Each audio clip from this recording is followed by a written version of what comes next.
Mic check, 1, 2, mic check, 1, 2. Check, check, check.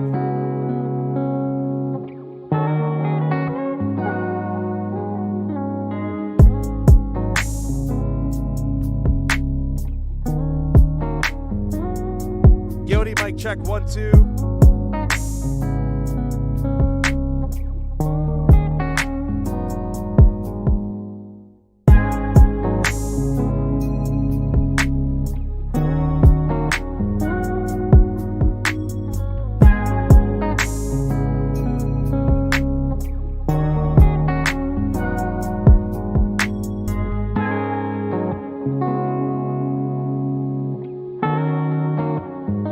Midnight Madness. After a week off, the UNLV Skating Rebels are back in action, this time after dark. UNLV welcoming a tough Utah Utes team to Sin City for a battle between two top 10 teams in the country. I love these nights. Obviously, I'd rather be in bed at this time, but I'm an older guy now. But when you can get as many students as you do in this building and we score a goal and the place goes bananas and they're chanting probably things you can't say on camera.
Welcome back to another rendition of Skating Rebels pregame. I'm your host, AJ Reed, and it's the Midnight Show, a top 10 matchup at City National Arena, just minutes away between number 5 UNLV and number 7 Utah. Before we get into that, however, the Rebels were on a bye last week.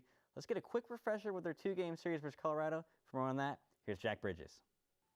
In the latest matchup, the Rebels defended home ice in a 2-game series with the Colorado Buffaloes. In Game 1, after a little over 12 minutes in the first period, Sean Kerriman pushes the puck up the right side of the ice and drives one into the net to set the Rebels up 1-0. 2 minutes later, a costly turnover from the Buffaloes on the major power play gives Joey Carollo a one-on-one shot at the net as he makes it 2-0 Rebs. On to the second period now. Dylan Jensen follows up on the rebound after a deep shot from Matias Del Monte, making it 3-0. And the Skating Rebels kept control as we head into the third. A shot from the left side of the ice from Devin Nagra gives Oliver Band an easy finish at the net, solidifying the Rebel lead.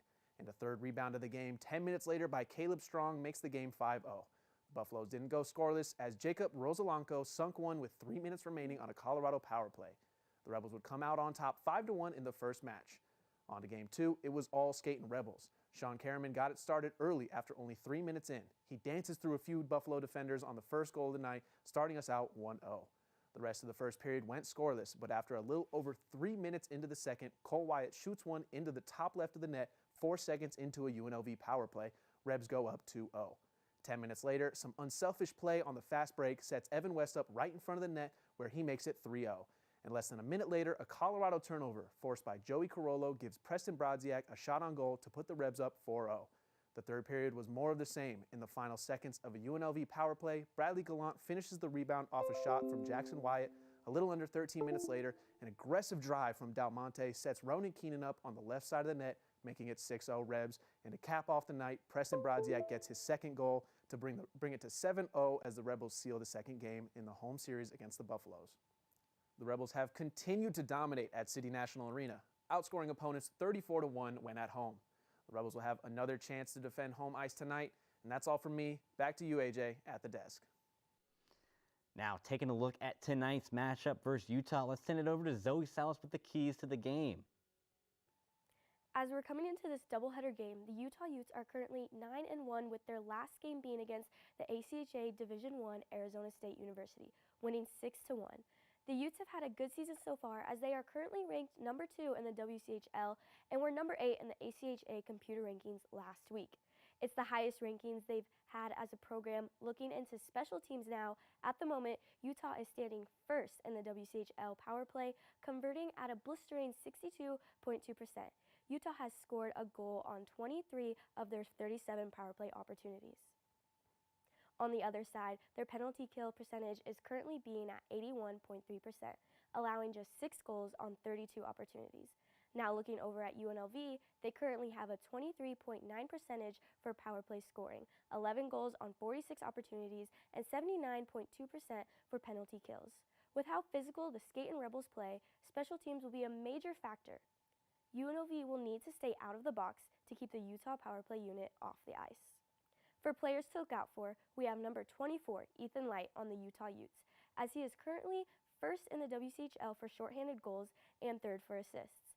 Light has racked 9 goals and 16 assists for the Utes so far this season, resulting in 25 points, making him the top scorer for Utah.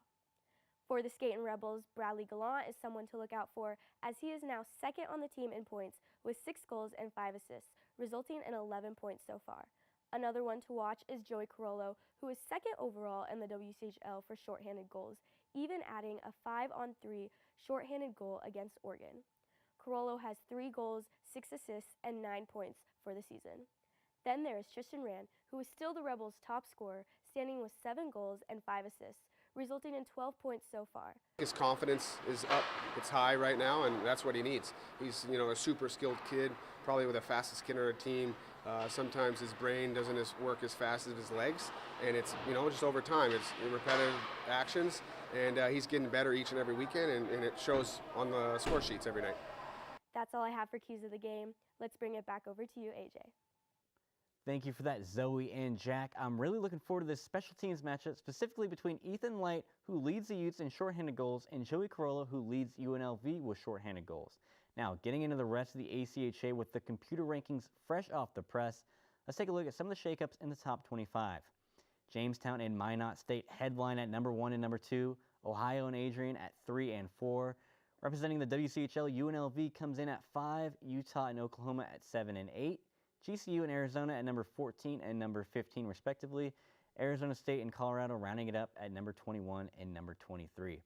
Taking a look at some matchups, Jamestown is coming off a 6-1 loss on the road to Minot State, but a 2-game sweep against Waldrift University.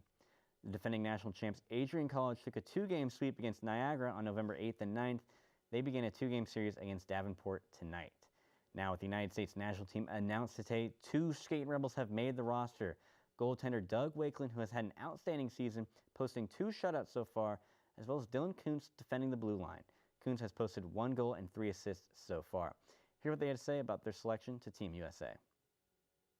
That's I don't know. I thought it was crazy getting the call from it a month ago, and then actually realizing that I'm playing for Team USA and actually wearing the red, white, and blue jersey, which is going to be a great honor. I can't wait. I've never been overseas, and I've always wanted to check out Italy in that area, and it should be a pretty good atmosphere. Look forward to watching Doug Wakeland and Dylan Kuntz represent the United States and the Skating Rebels in Italy.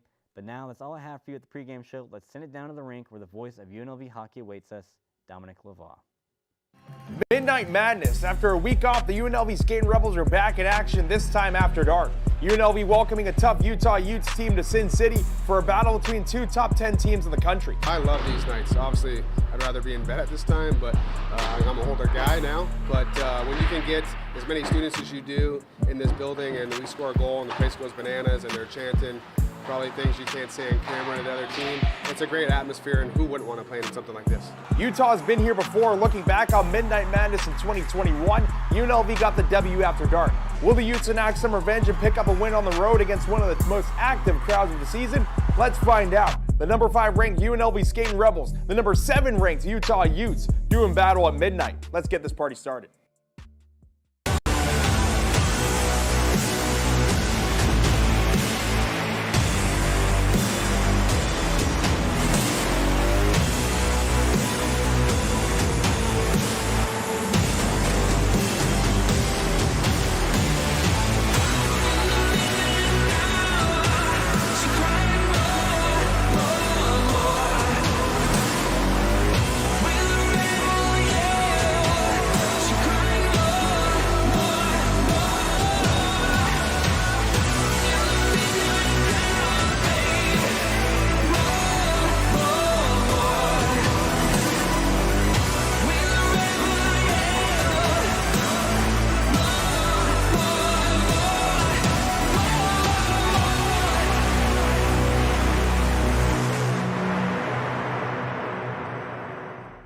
Midnight Madness and Greek Night descending upon Las Vegas, Nevada. Look at the beautiful Las Vegas Strip before we get things going after dark. While we get the broadcast started, let's leave things ringside with AJ Reed and Zoe Salas. Puck drop just moments away here at City National Arena. But I think something to look out for Utah is their special teams. Their power play is converted on 62% of their chances so far, specifically the production of Ethan Light. He's their leading point getter, and he has 3 shorthanded goals, so look for him on the penalty kill as well. We're going to send it over to Zoe Salas for a player to watch on UNLV. Thank you so much for that, AJ. A player to watch for UNLV tonight will be Dylan Kuntz. He is just added to the roster for Team USA on World University Games. It's his first midnight game, so expect a lot of energy tonight from him and the rest of UNLV. Let's get it back over to you, Dom and Ryan. Thank you, Zoe. Thank you, AJ. And to you, the viewer, thank you all for tuning in for this Midnight Madness game from Las Vegas, Nevada. As always, on the call is myself, Dominic Lavoie, joined by Ryan Gilder. Gildy, welcome back from vacation. Hope it was well. Oh, it's very well, Dom. Very well. Good to hear, man. Good to hear. Welcome back once again. And everyone else, like I said, welcome back to UNLV Skating Rebel hockey after a week off. The Skating Rebels taking on the Utah Skating Utes, the number 7 ranked Skating Utes of Utah. Now, really quickly, Gildy, before we get things going, we get into the nitty-gritty. As the teams take the ice, we're going to give a little jersey plug. As you notice in that open, UNLV is honoring the military, that brand new military appreciation jerseys designed by team photographer RJ Forbes is under a silent auction right now at 32auctions.com/Rebel Hockey. Or if you have your mobile device handy, scan that QR code on your screen. It will take you right to the auction page. Bid on your favorite player's game-used jersey and get yourself a slice of UNLV military appreciation. Now, Gildy, 2 top 10 teams, insane. Crazy matchup. Kicking the series off at midnight. What better? It's a big advantage for UNLV because you got the biggest student section you normally get in the season. It's Greek night. Everyone's out there. They're tailgating. When I got here 2.5 hours before the game, everyone was on the streets partying. So it's going to be a great environment in here. It's going to be a super loud arena. We don't need to talk about that. If you've been a longtime viewer of the Skating Rebels, you know about the Midnight Madness game. Even the ACHA, you know about the Midnight Madness game. Now getting into the nitty-gritty as UNLV begins to take the ice. Gildy, this team, Utah, they're coming into this game ranked 7th in the country, top 10 ranking. Morgan Feeney and his coaching staff has taken this program to new heights. And let's talk about this power play first up. An amazing, unreal clip of 62% on the man advantage, 23 for 37, 23 goals on the man advantage in 11 games. Yeah, that was the big number there. Sure, you have a really good power play percentage, but how many opportunities have they had? And they've had 37 opportunities on the power play. That's a pretty good gist to get your power play percentage in a season. Would probably be right around where it's going to be at. So 66%, anything over 30 is really impressive. Double it, there's something that this team's doing that no other team's doing in the country. And it's structure-wise, and even just taking a look at their penalty kill, Gildy, 81%, only giving up 10 shorthanded goals, or 10 power play goals from the opponents, on the season. Crazy clip. Ethan Light has 3 shorthanded goals on the year. We spoke to Morgan Feeney before the game, and he said on the PK, they recruited the freshman that we talked about before the broadcast to really build in the D zone, especially on the PK. And Ethan Light, he just wants to go get it out there down a man. Yeah, in all sports, you need some guys that are going to come in and be scrappy role players. And on this Utah team, Coach told us a little bit before the game that he recruited players that they might not be playing too much tonight, but when they go in, they're going to come in during those PK times, going to play really good defense, and that defense is turning into offense because they're scoring a lot on the penalty kill as well. And really quickly, we're going to switch things over to UNLV before the starters get announced. The play of Tristan Rand, Gildy, we've been talking about it all season long. The sophomore forward has been lighting it up all season long. We spoke with head coach Anthony Greener before the broadcast at the morning skate, in fact, and he said just seeing the confidence out of that kid and having his brain match his feet is huge. Yeah, because last year, he would scan all over the ice, he'll shoot at basically anything, but now this year, the brain's matching the feet, he's making good decisions with the puck, and that's why he leads the team right now, or tied with leading the team right now at 12 points. In those 7 goals, he's doing a good job shooting when he needs to shoot, and that's how he has all 7 right now. He's doing really good so far this season. It's going to be a big factor tonight, Dom. And we touched on it in the open very quickly. Before we get to the starters, Gildy, Dylan Kuntz and Doug Wakeland representing Team USA at the Winter World University Games out in Torino, Italy in January. They're going to be missing a few games, but they're certainly excited to rep the Stars and Stripes out overseas. Now we're going to take a look at the UNLV starters for this midnight game as they're announced. The kid line from last year, Gildy, Justin Stathopoulos, Mason Kelly, and Heath Mensch, the forwards, Matias Del Monte, the captain, and Devin Nagra on the blue line, Jeremy Foreman in between the pipes.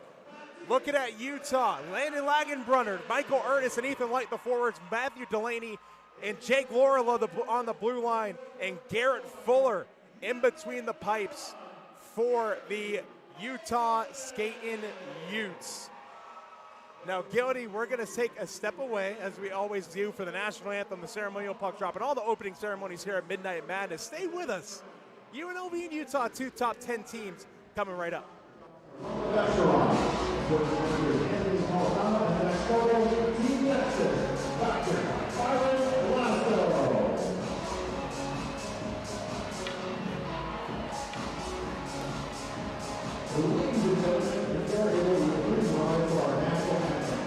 Presented by Pittsburgh Injury Law. Here is the Stars Band.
from Alpha Gamma Delta, Antigua President.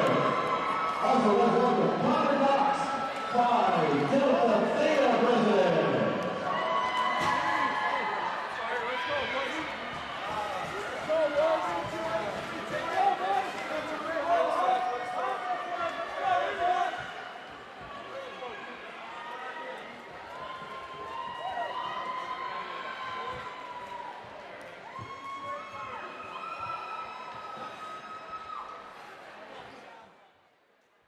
All right, well, there you have it. The ceremonial puck drop done. The anthem done.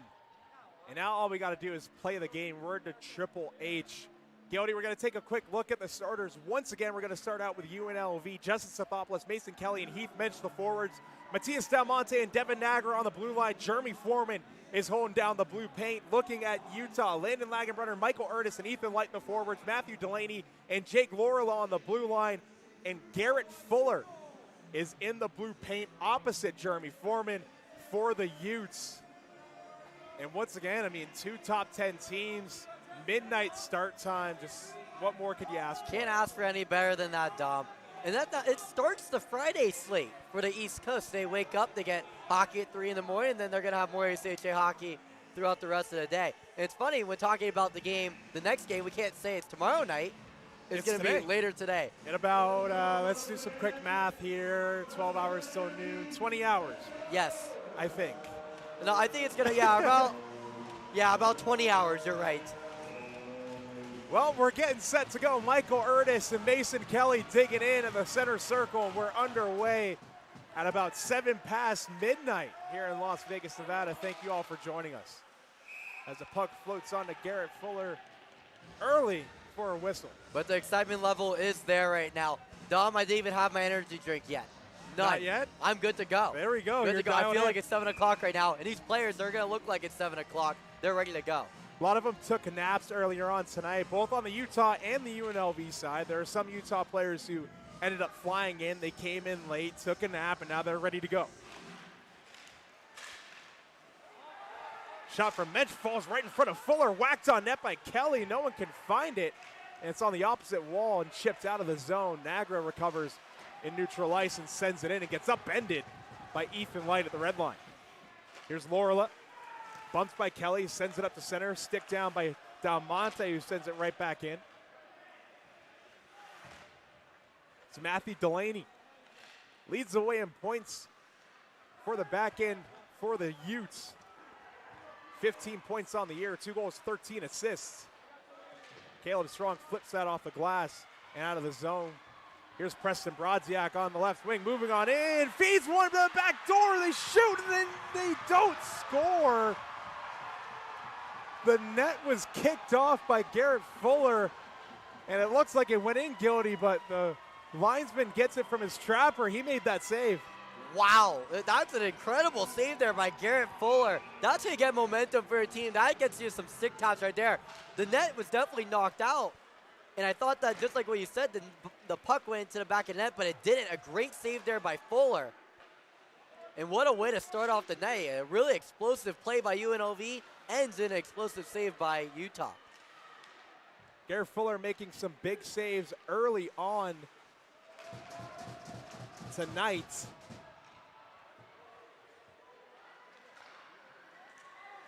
Here's Joey Corolla playing forward. Normally he's a defenseman. There's Team USA, a.k.a. Showtime, as some of his teammates call him. Dylan Kuntz, who sends that one in. Carson Senden to Ethan Noonan. Right back to Senden, who starts it out on his own. Up the left wing. Now down below, that was Jacob Slater. Now working the near wall is Utah. Still working that half wall. Puck skips free for Dylan Jensen. Piston crossovers. Gains the zone and sends it in. Bradley Gallant gets in on that. Jensen feeds it to the slot. Just out of the reach of Cole Wyatt. Kyle Quinn keeps it in the zone. Now here's Gallant doing battle with Cole Music. Jensen in for support. And Utah breaks free. That was Brady Schwab sending it out. Quinn off the kick plate, sent right back up by Music. Quinn on the tape and tipped in by Cole Wyatt. UNLV's going to get changed up. Pass is nearly picked off at center by Hayden Siegel. Tyler Sunigal turns the puck over at center. Now here's Siegel. Toe drag shot off the pad and whacked away by Delaney. And we got a penalty. And it looks like it's going to be on Tristan Rand. 17-17 on the clock in the first period. Tristan Rand going for a cross check. Now this is when a lot of UNLV fans here, they'll hold their breath a little bit against this Utah team. One of the best power plays in the entire ACHA. Over 60% so far this year and over 35 opportunities. Utah looked like that they're bending but not breaking on defense to get things started. Now they're going to have some offensive momentum with the power play. Let's see what happens. A power play underway for Utah, and here comes an odd man rush shorthanded. Dylan Jensen looking, feeds it. Gets steered away by Delaney. Ernest knifes that one through the captain of this Utes team. Swept up out of the zone. Kelly gets on that in the neutral zone and feeds it back for Dalmonte, who just sends that one down 200 feet. Matthew Delaney in behind Fuller, looking. Mason Kelly, the lone forechecker. And Delaney gets this rush going for the Utes. Just over 40 seconds gone on the Tristan Rand cross-checking minor. And Dalmonte sends it 200 feet on net, sticked away. Here's Stathopoulos shorthanded with a chance. Looking, saucer pass, backdoor for Kelly. Just couldn't get that one clean on his blade. Just over a minute gone now on the Tristan Rand minor. Jake Lorela now starts it out over the red line, turns it over, regains possession, feeds it back for Schwab. Now Schwab over the red line. And offsides is the call. Schwab and Ford bump into each other 42 seconds ago on the power play for Utah, and a good chance shorthanded for UNLV. Looks like so far Utah, there's something a tick off in the beginning of this game. They look like they're a structured team, but just playing it a little bit slow. UNLV's looking like a quicker team so far, but UNLV, they gotta take advantage because Utah, I don't think they're gonna play a tick off the entire game. I think they're gonna get themselves together. So UNLV, they gotta take advantage while Utah's not playing at their best. Maybe their travel legs coming out a little bit for the Utes. Many of their players did come in today. You have another stoppage of play, 32 seconds to go on the power play. 15:48 remains in the first period. Yeah, it's just something off so far. UNLV, they've been getting too many odd man rushes. That's not normal against Utah so far this year. They're a really disciplined team. So let's see what happens here. Faceoffs out to the left of Jeremy Foreman. That's won by the Utes. A shot from the point tipped aside. Another shot from the top of the circle is blocked in front, looked like by Kyle Quinn, who sweeps it to the corner. And another shot goes off the side of the cage. Looks like Dylan Ford in behind with Kyle Quinn. Pressed up against the wall. Puck skips free and that's sent out of the zone by Quinn, and it's a foot race. Fuller sends that one off. The skate of Lorela. Joey Corolla was engaged in that foot race, and here's Correa. John Correa can't get that one in. That gets sent right back into the zone. UNLV back to full strength. Fresh out of the box is Tristan Rand in on the forecheck. Here's Oliver Band laying a bump on Lorela. Or Noonan, excuse me. Here's Dalmonte. He can't keep the zone. That gets sent down the length of the ice. 200 feet. Icing's waved off. Niagara recovers with over 5 minutes gone in the first. Up the left wing boards. Here come the Rebels. No clean zone entry on that rush. Dalmonte in his zone end's going to try and start the recoil. That gets tipped in. Ethan Noonan gives chase and settles the puck down behind his net. It gets crunched by Hayden Siegel.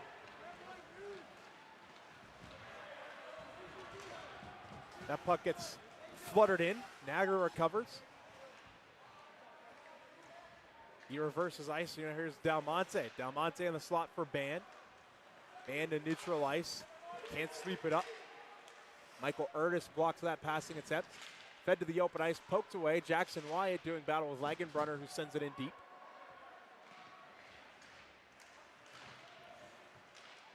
Now on the near wall. And a shot from Light, tipped on net, rebound chance for Lagenbrunner. Gets sticked away and whacked on net, but doesn't make it on to Jeremy Foreman. Now here's Jackson Wyatt joining the rush on the right wing, shooting one off the pad of Garrett Fuller. Cole Music scoops that one on the backhand up to Lagenbrunner, who chops it from his own end. Arm raised, and we got an icing. 13:31 to go. Not a disciplined play there by Lagenbrunner, because this Utah team so far tonight, last couple of possessions, they've done a really good job defending in the neutral zone, making UNLV have a little bit of trouble on their attacks getting the puck enter into the offensive zone. This year, guys, now the puck's already in the offensive zone after the icing. UNLV off that aforementioned icing, Gildy with offensive zone draw. It gets won by Michael Utes.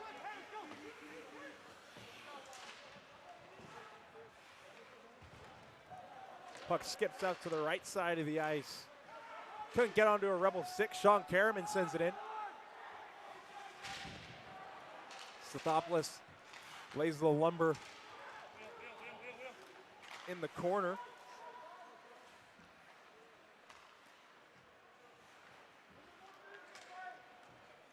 Karaman leaves it on. Kelly with a nice move. Feeds it to the wing. Heath Mensch stops it up. Mensch on the backhand, turns away from Lorela. Gets taken down in the corner. Here's Kelly from the half wall. He looks up top. Karaman touch pass Del Monte. Del Monte shoots one through traffic. Save made and held for a whistle. And we got some 6 coming up. But cooler heads prevail. Cooler heads will prevail, but so far Utah, it looks like they're starting to ramp up a little bit. Those road legs are starting to get shaken off a little bit. I like their neutral zone defense a lot so far. After the first couple minutes of the first period, they've really started to get it together. UNLV's had a little bit of tough time getting the puck into the offensive zone. Utah creating traffic in the neutral zone, not allowing UNLV to get many clean zone entries. As like you said, Gildy, the skating Utes begin to settle in this first period, just under 8 minutes in. Slater around the wall for Senden. Senden gets crunched by Cole Wyatt. Zone kept by Jensen. Here's Kraft for Senden, who flips it off the glass. Slater stops up, gets tied up. Sent around the wall. That's Del Monte behind Foreman. Shots are 6-3 in favor of the Rebels so far. Pretty even game through 8 minutes.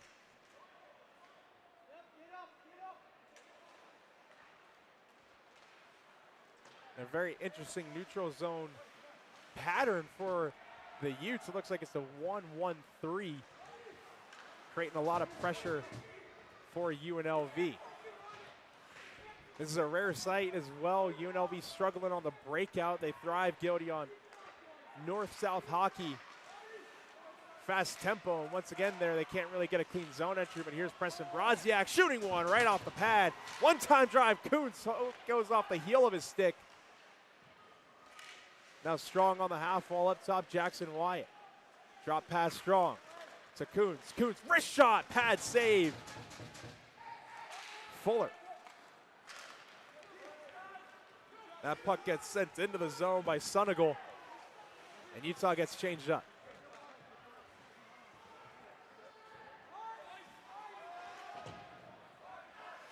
Lorela recovers in his own end. Just over 9 minutes gone now in this first period of play. Here comes Band, who flips it up to Siegel just out of his reach. Tristan Rand sends it back in. Siegel and Band tag up. Lorela D to D. Up top there's Lagenbrunner. Steers it to Utes. Michael Utes plays it up the ice. There's some fresh legs coming on for the Utes. Lagenbrunner the lone forechecker. Ethan Light sits to the blue line as more fresh legs for Utah come on. Tripped up is Rand. And we got a whistle. And It looks like a pair of penalties are being assessed here. Kyle Quinn being escorted to the box. And Landon Lagenbrunner sitting in the box as well. Based on watching this game so far, the 4-on-4 is a huge advantage for UNLV, because the one thing that UNLV's been consistently better than Utah in so far has been speed. They've had better speed so far than Utah consistently in this game. That's why they're doing the 1-1-3, staying back, making sure they don't get beat by the speed. It's hard to do that when it's 4-on-4 hockey with the open ice. And Gody, this is our favorite time of the game, 4-on-4. A lot more action, we love it. Here we go, 4-on-4 hockey, just about 10 seconds gone. Bradley Gallant gets in on that puck. A couple of speedy forwards out there for UNLV, and Gallant and Jensen as Gallant gets sent to the ice by Correa. Jensen digs it out but can't keep possession of the puck.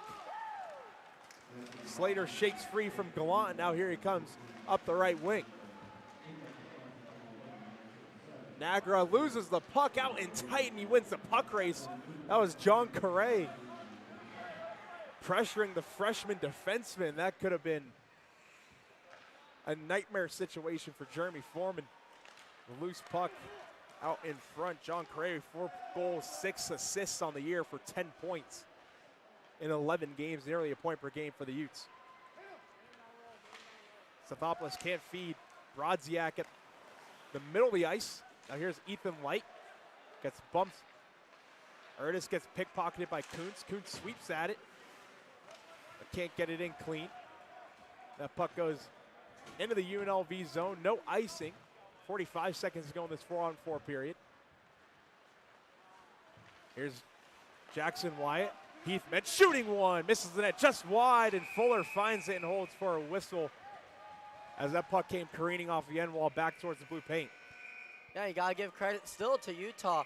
UNLV's they're gaining opportunities, but not great opportunities, and they almost got an opportunity for themselves on defense, deep in their offensive zone.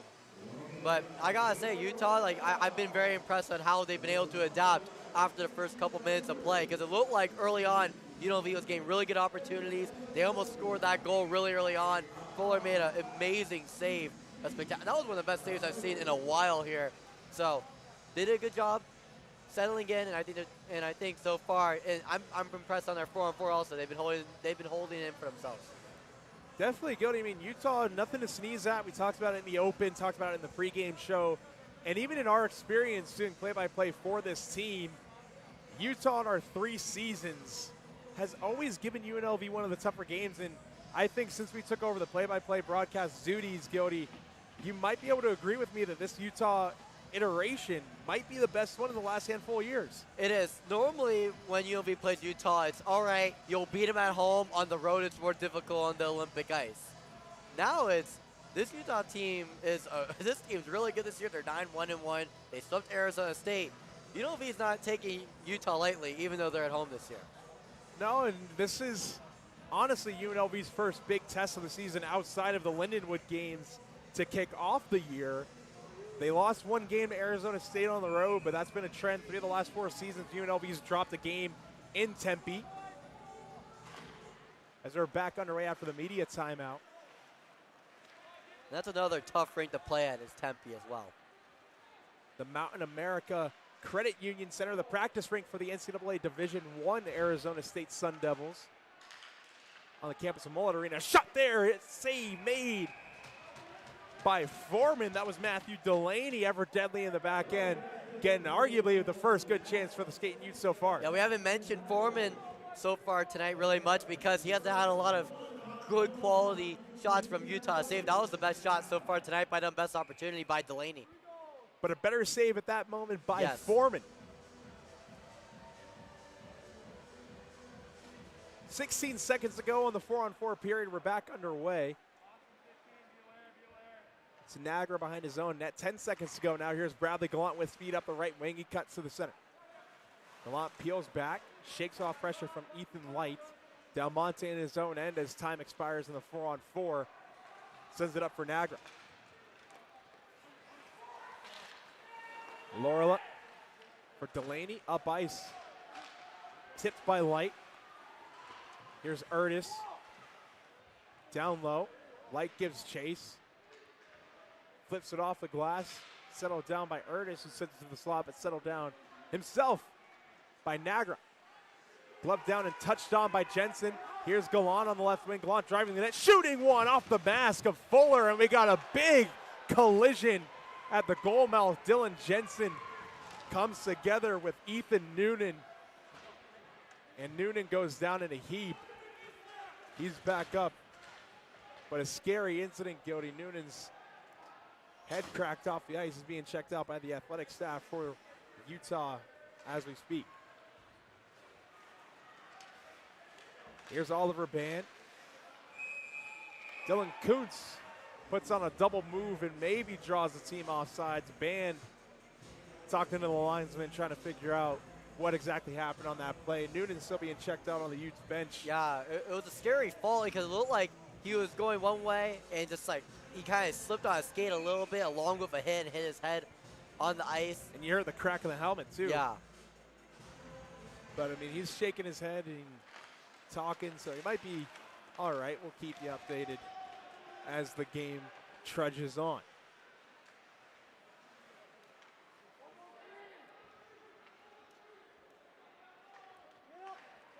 Here comes UNLV now up the left wing. That's Tristan Rand. Rand sends it almost cross corner, snipped out of the air by Garrett Fuller. He'll hold for a whistle.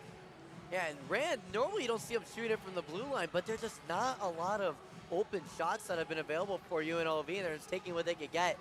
This game, it really feels like this right now, Dom. UNLV, they're going to use their speed. They're going to get an odd-man rush. That's their best way of scoring. And for Utah, it's making a good play on defense and gaining an opportunity from that. But that's really how this game's been. It's been really evenly played when it's been full strength on both sides.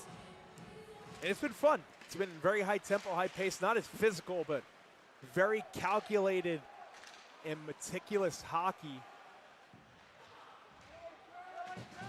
It's Kyle Quinn in his own end, tied up in the corner. Sweeps it to the right side corner. Puck still down low. Utah really liking to have their offense below the goal line set up. Here come the Rebels. Corolla gets that one poked off his stick. Here come the Utes. The shot gets blocked by Dalmonte. That was Trevor Kruchek getting in one-on-one with the Rebels captain.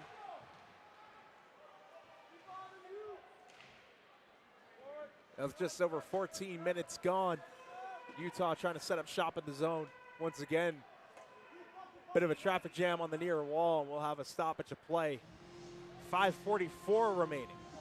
Yeah, but we said it earlier. This has been as even of a first period as we've seen in a while here at City National Arena, because it looked like first couple series of the season, UNLV, they played Colorado and they play against Oregon, teams that UNLV was able to beat pretty handily. But going into tonight, this is a completely new beast here of Utah. You talked about it being the first big test for this team. I think both teams are really showing up too. And it's all you can ask for in a top 10 matchup. Just hockey that feels like a bit of a war of attrition at this point. As Mason Kelly tries to work it from in deep. Kelly puts one on at an odd angle. Save made by Fuller, and Donovan goes into the cage and knocks it off its moorings. And we talked about in the past about how the ACHA rankings are always, there's always something wrong with them sometimes. Some teams are ranked higher than they should be. Maybe strength of schedule really messes up a team, makes them way higher than they should. But I think that both these teams being in the top 10, I think they got it right with that. What do you think, Dom? I think so too. I mean, Utah has been upending plenty of good teams all season long as we have a penalty. Seeing who's it's going to be on, it looks like it's going to be Mason Kelly going. Now UNLV is going to be shorthanded. Interference on Mason Kelly. So we get another look at this Utah power play. I know it's a little weird to say, Dom, because this Utah team's been so great on the power play, but the last time UNLV's looked really great on offense was when they were on the penalty kill against Utah, because they're able to clear out the puck and they have a puck race, or they have a foot race to the puck, and they're able to win them and they're able to get some good opportunities near the net. So let's see what happens here. UNLV gets a kill started with a 200-foot clear. Once again, that's Mason Kelly. 2 minutes for interference right off the faceoff. Now, once again, this Utah power play that entered this game at a 62% clip took a bit of a dip as they didn't convert on the last man advantage. This is their second crack at it. UNLV with 2 straight clears. Jensen corrals a loose puck. Under pressure from Kraft in his own end. That puck gets sent right back down into the Utes zone. Matthew Delaney has to recoil. There's John Correa with the all-white stick. Leaves it for Jake Lorela. Now Lorela starts it out. Joey Corolla was a lone forechecker in for UNLV. Slater on the right wing. Now up top. Shot blocked out in front by Del Monte, kept by Lorela at the line. Under a minute to go on the power play for the Utes. Lorela to the right side half wall once again. Up top, Lorela all along the blue line. Shooting one through traffic. Tips just wide of the net. A couple of Utes out in front of Foreman providing a screen. That puck gets sent right back out of the zone. Jake Lorela is going to have to recover. 35 seconds to go on the power play. Oliver Kraft off the kick plate. Kraft can't corral that. Oliver Band ties him up. Takes a glove up high, but he's going to play on. Now 15 seconds to go on the power play. John Correa sends it up ice. That puck just flutters harmlessly into the zone. Kyle Quinn shoots it 200 feet again. It's a foot race. Hayden Siegel gets in there. Fuller reverses ice, and UNLV's back to full strength. And a shot from way outside. Kick save by Foreman. The puck makes it to open ice for Siegel. Plays it onto the near wall. As that puck skips into the zone for Senden. So UNLV back to full strength. Another kill tonight. A shot from way outside. Loose puck found by Fuller. He'll hold for a whistle. Mason Kelly making some friends again. Out in front, having a pair of white jerseys come after him. Fresh out of the box, Yeah. Mason Kelly loves being social out there. Yeah, fresh out of the box. He's trying to create some traffic, trying to get a deflection, put the puck into the back of the net, but Fuller's done a really good job. He makes it look a lot easier than it really is because he's had a really good period keeping the game 0-0, but still, UNLV, they look like they've been killing the power, or the penalty. They've been doing a great job with the penalty kill. Looks like they're killing Utah's power play with ease. Especially that last one, Gody, not really any opportunities of note going for the Utes on that man advantage. So UNLV starting this game off shorthanded pretty well.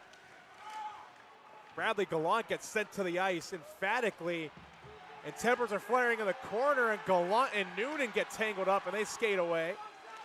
They're still doing battle in front of the net as Nagra skates it. Nagra dips a shoulder on Light, and Noonan and Gallant still can't get separated. And the whistle finally blows. And it looks like holding penalties to both Gallant and Noonan. Looks like we're going to be 4-on-4 again, or they're going to offset. We're going to wait for the official ruling, but Gildy, that was an they were going at it the interesting entire matchup. time there. The puck got dumped off to the corner, and both of them were going at it a little bit, and they just didn't stop. And I was surprised that there wasn't a penalty called earlier because they were going at it they were pretty rough on the corner, but they were. One referee let it fly, and then 20 seconds later, another referee did not let it fly. So now it looks like only Ethan Noonan's going for a penalty. So UNLV on the power play tonight.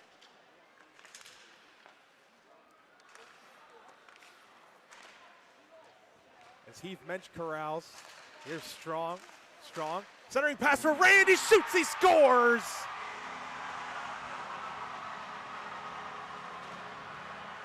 And there it is, UNLV breaks through and blows the roof off of City National Arena. And who else but Tristan Rand, Gildy, 1-zip Rebels. Player to watch out for, guy with now the most points on the team, Tristan Rand. It's going to be different for both sides here. Utah, they feel like they just got kind of outed on a call there. They would have felt like, hey, that should have been a 4-on-4. It looked like they were both roughing each other. For UNLV, they're like, hey, Bradley Gallant was playing good physical hockey. He got held, and UNLV takes a 1-0 lead. Still a very even game, Dom.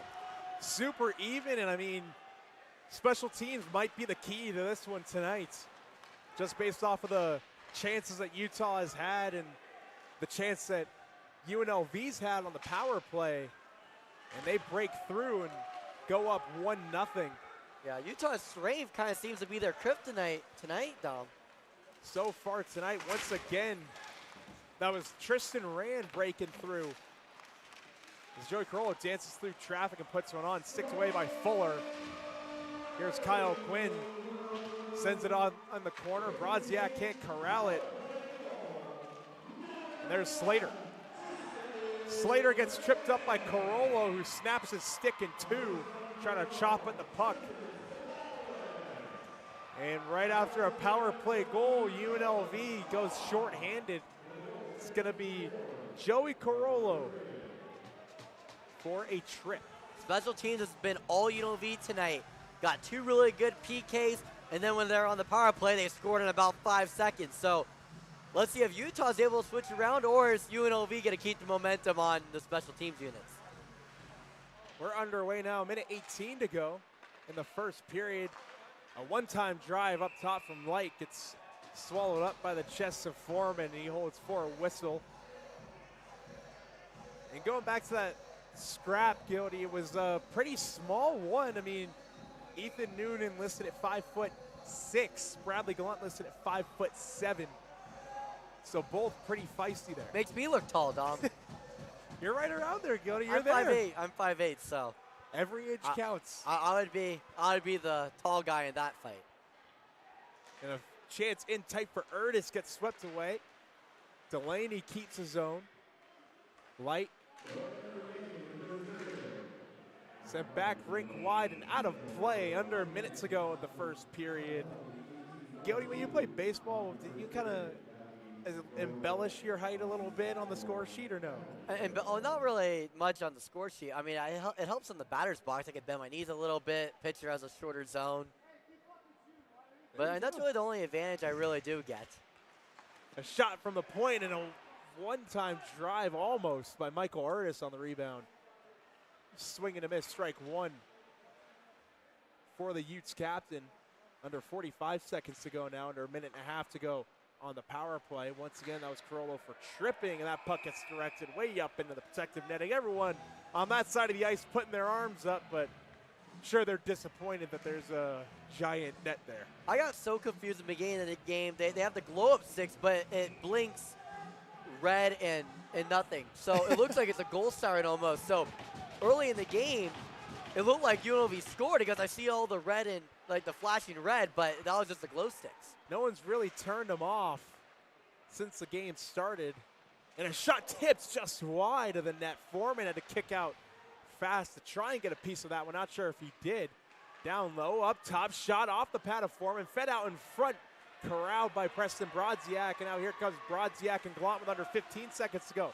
Drop past Brodziak for Gallant, just out of his reach, a little too in tight for the Lakeville, Minnesota native, and that was a good chance shorthanded for UNLV, but they'll just send that one down the ice, and the horn sounds for the first period of play. What a first 20 minutes for UNLV, leading 1-0. Yeah, Utah, they gave a little bit of a cliffhanger going into the second period. They were very close to getting a goal at the end of the first period on the power play, weren't able to score. A good opportunity from Brodziak and Gallant. Just missed the pass from Brodziak to Gallant, went just between the stick and the feet. Game 1-0 for UNLV. In almost a weird way, the power play is a little bit wacky, but UNLV will take it, they'll take the goal, but it's gonna be a really fun night. It's gonna be a fun night, 20 minutes down, 40 minutes to go.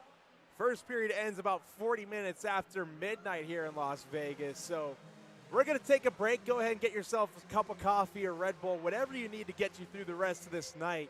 Once again, thank you for staying up with us. More UNLV and Utah coming right at you.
second period, just moments away. Top 10 action here at City National. And we had a chance to talk to Utah head coach Morgan Feeney before the game. He raved about this team's culture, specifically picking out recruits who fit the culture mold. They said that really helps them on their special teams, but UNLV was able to break through this stingy penalty kill, converting on the Tristan Rand power play goal. For more with Tristan Rand, let's send it over to Zoe Salas. Zoe, what do you got for us? We're here with Tristan Rand. Now, Tristan, you made the first goal of the game. Walk us through it. How did it go? We just won the draw on the power play, and Stronger was coming down and found me on the weak side, and I just caught him off his angle a little bit. How are you feeling about how Utah has been playing so far? Like, is it what you expected? Yeah, I think they're playing fast, playing hard. I think we just got to keep on getting pucks deep and winning every battle we can. How are you hoping to change it up in the next period? Hopefully just get some more shots on net, get a lot more traffic in front of the net, and hopefully we'll get a couple more. Perfect. Thank you so much, Tristan. Dom and Ryan, let's get it back to you. Thank you, AJ. Thank you, Zoe. And if you're still here, thank you very much for sticking around. Looking at the time, 12:54, 6 minutes to 1 a.m. here in Las Vegas, Nevada. Thank you all for sticking with us. Looking at stats through 20, 11-7, UNLV leads in the shots department, 1 for 2 on the power play. UNLV leads in that one as well. I spoke to Tristan Rand at the intermission. He's the lone goal scorer so far tonight. Some keys here. Maintain composure for Utah. That's what got him in this position in the first place. And for UNLV, just clean up your breakouts here in this second period of play. Now, Gildy, UNLV is going to be going away from the broadcast camera in those black jerseys. Utah is going to be coming right at you. Sides are flipped. Our favorite time of the night, long change period. Long change period. I don't see how it's going to affect it too much because the puck's stuck in the neutral zone the majority of the time. So I don't know how much of an effect it will make tonight, but we'll see. Each period's its own story. The first period, the story was the neutral zone, and UNLV got their power play goal. They did really good in special teams. They're still technically on special teams for a couple more seconds here. Started the period with about 43 seconds of carryover power play time. That was Joey Carollo taking a tripping minor towards the end of the first period. Once again, Tristan Rand breaking through for the Rebels, scoring his lone goal so far tonight on the power play. And that's something you're not going to be happy with if you're Michael Erdis snapping his stick in two off of a pass of all things. And here comes Ethan Light for the Utes. Light shooting one from the slot off the chest of Foreman. And Brodziak whacks it around the wall. Oliver Band chops it further down the ice and he'll give chase. Good save early in the second frame by Foreman. And that's something that you don't want with the stick breaking. That's an extra couple $100 that you're going to lose as well, including your team fee. Got a stoppage of play. It's going to be another penalty on UNLV. It's going to be on Oliver Band. Right as UNLV got back to full strength, they're going shorthanded once again. It's going to be elbowing, it looks like the call on the freshman. And the Utes have been looking better on the power play. That last power play was much better than their previous two. They're getting closer to finding the goal. Let's see what they do here on their fourth power play of the game. Something that UNLV they don't want to do. You want to play more disciplined against a team that's been this hot on the power play. And a chance for Utah to tie the game up at 1 and play into the key that I touched on in the first period, Gildy, that special teams might become the biggest factor of this game tonight. Here comes Utah getting in the zone. That's Slater. Stephopoulos chops at his stick, and that puck goes into the protective netting. And Slater brings this Utah Utes team, he really brings them a lot of that speed that they've been looking for. First period, they were a tick off on UNLV. UNLV got a couple odd man rushes that Utah would have rather have had not happen. But Fuller's done an amazing job at net. That's why it's only a 1-goal game. But Slater, he brings in some of that speed that Utah, they really need right now. And Utah looks like they might be raring up to go. Looking at their bench. Now, one player is sitting down, Gildy, on the Utah bench. Not even the backup goaltender for tonight, Joseph Grelich, who last time Utah was here got the nod. So Utah up and at 'em. Got 70 seconds and some change. Now just under 70 seconds to go on the power play. Once again, that was banned for elbowing, right as the initial penalty that carried over from the first period ended and UNLV got back to full strength.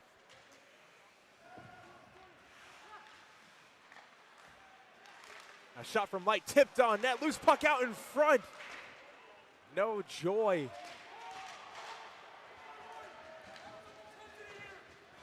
That was Brady Schwab parked out in front. We couldn't steer that second chance. Puck back on net.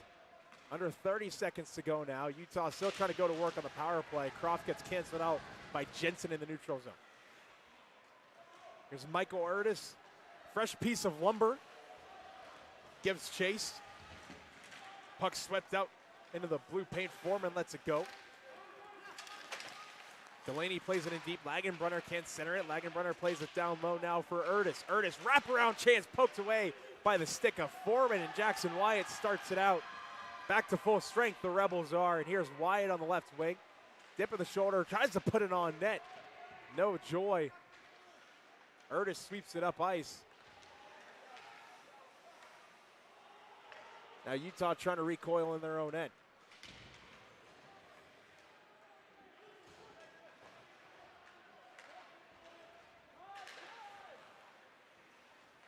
Here's Ethan Light. Gets that one poked away. Kuntz. Canceled out along the wall. Now here's Band. Drop past Wyatt. Feeds it to the goal mouth. Rand shoots one off the post. Tristan Rand nearly getting his second of the game. And now here comes Utah the other way. Shot, score!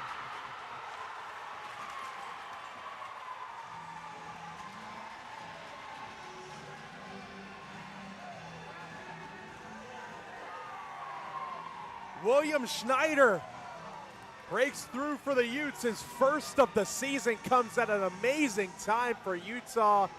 Tristan Rand hits the post in the UNLV end, and then coming the other way, Schneider makes the Rebels pay on the breakaway. That's how fast the pendulum can flip in a game like this where you're up 1-0. You almost got a goal to make it 2-0, but then goes off the post. Utah able to take advantage, got a breakaway pass there to Schneider, and Schneider got into the back of the net. Game's tied 1-1. Couple lucky breaks for both of these teams, and we got it back even. Tristan Rand nearly breaking through for his second of the game. Sounded like it rang off the post. And like you said, Gildy, the pendulum has swung. Here's Rand driving the net. He shoots, he scores! And just like that, the pendulum swings the other way. Tristan Rand, second of the game, puts UNLV up 2-1. Wow, that's exactly what I was about to say. The pendulum just went the other way. Wow. Rand's like, you know what? I made a mistake. I didn't mean to hit the post. I meant to get into the back of the net. And then he did get into the back of the net. A reference to Lethal Shooter. He's going around on TikTok. Tristan Rand said, I understand it now. He hits the post on his first try. Second time he won't be denied. Tristan Rand has 2. And now Rand, the sophomore, on the season, leading goal scorer for UNLV. He has 9 this year for the Skating Rebels. Here's Kruchek. Shot goes off the pad of Foreman. Gibney gets canceled out, and Ford plays it up for Carollo just out of his reach. Carollo plays it on the tape for Brodziak. Brodziak with speed, loses possession of the puck. Plays it up top. Here comes Utah the other way. His shot gets directed aside. Karaman sends it off the wall, tipped up. And now here comes the Rebels, another shot. Looked like it was Mason Kelly getting in there all alone. Couldn't get the shot quite as hard as he wanted it on net. UNLV had a chance to go up 3-1 there. No joy. And here's Stathopoulos, pulls up, delayed penalty on the Utes. Rink wide, Wyatt shoots one, blocked out in front, touched up by Correa. Holding's gonna be the call, gonna wait to see who's going as John Correa for the Utes. So now Tristan Rand makes it 2-1. He already has a power play marker tonight, one at even strength now. And now with UNLV back on the man advantage, they have a chance to extend their lead to 2. UNLV, they got both their goals from their 2 advantages, speed and their special teams. Their special teams did really good. They got the goal right away for the first one. Second goal was the speed. Tristan Rand going around Utah's entire defense there, going in, getting a nice little breakaway opportunity, finding the back of the net. So now UNLV's back on special teams on the power play.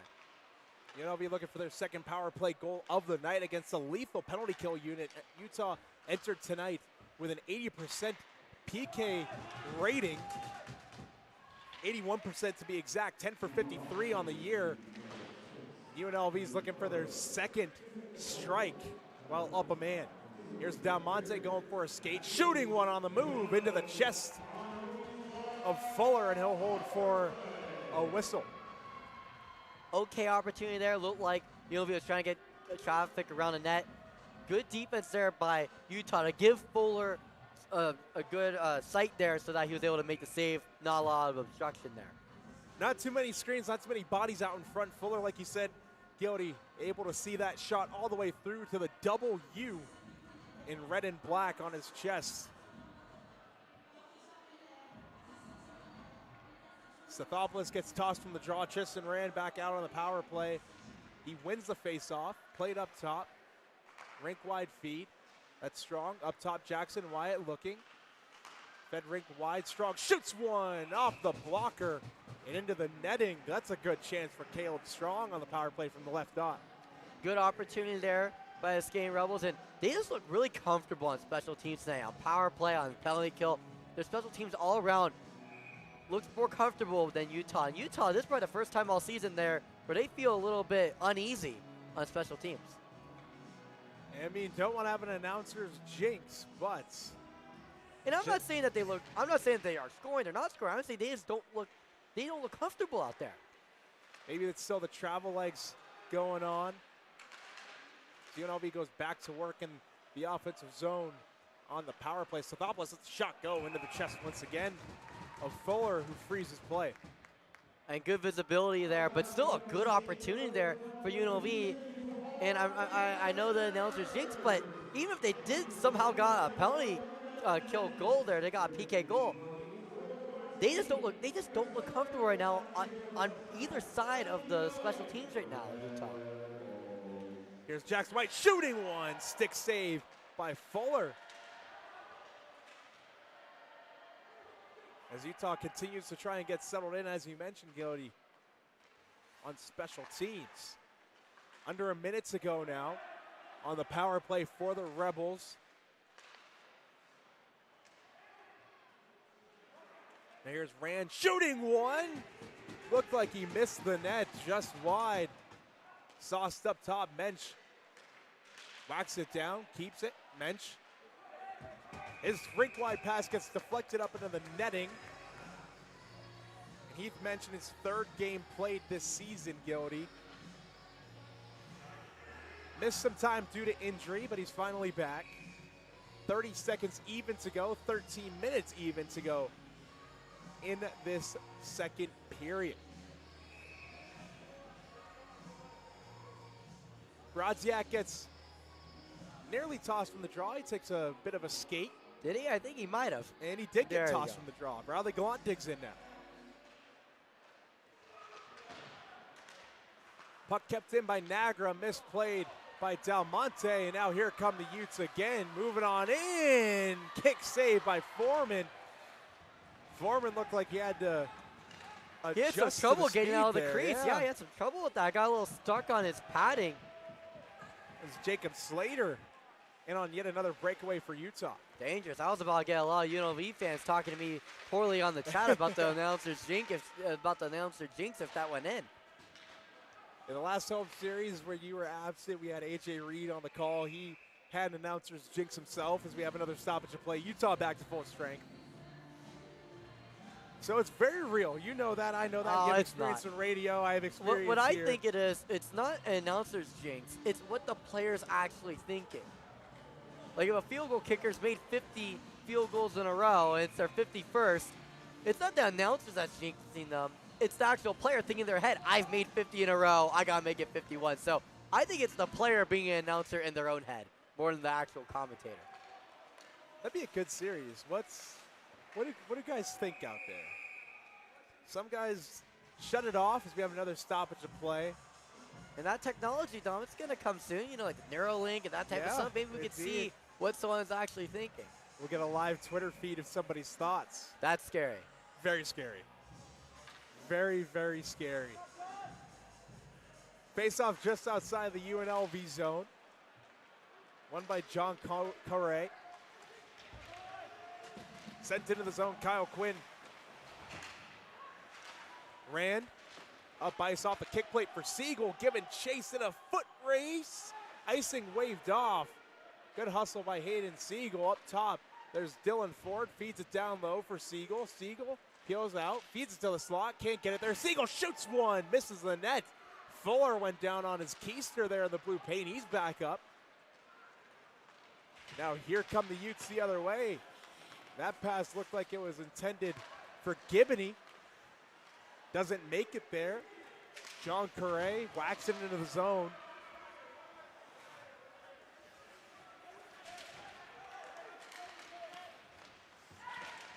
Now at the scorer's table, Utes can't chip that puck away from Quinn as that puck goes out of play. 11:19 remaining.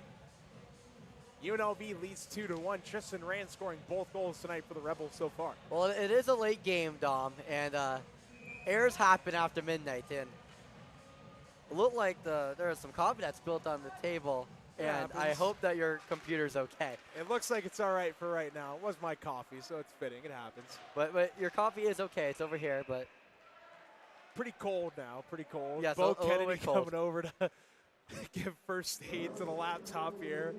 Shout out to Evan West. Evan West is scratched tonight.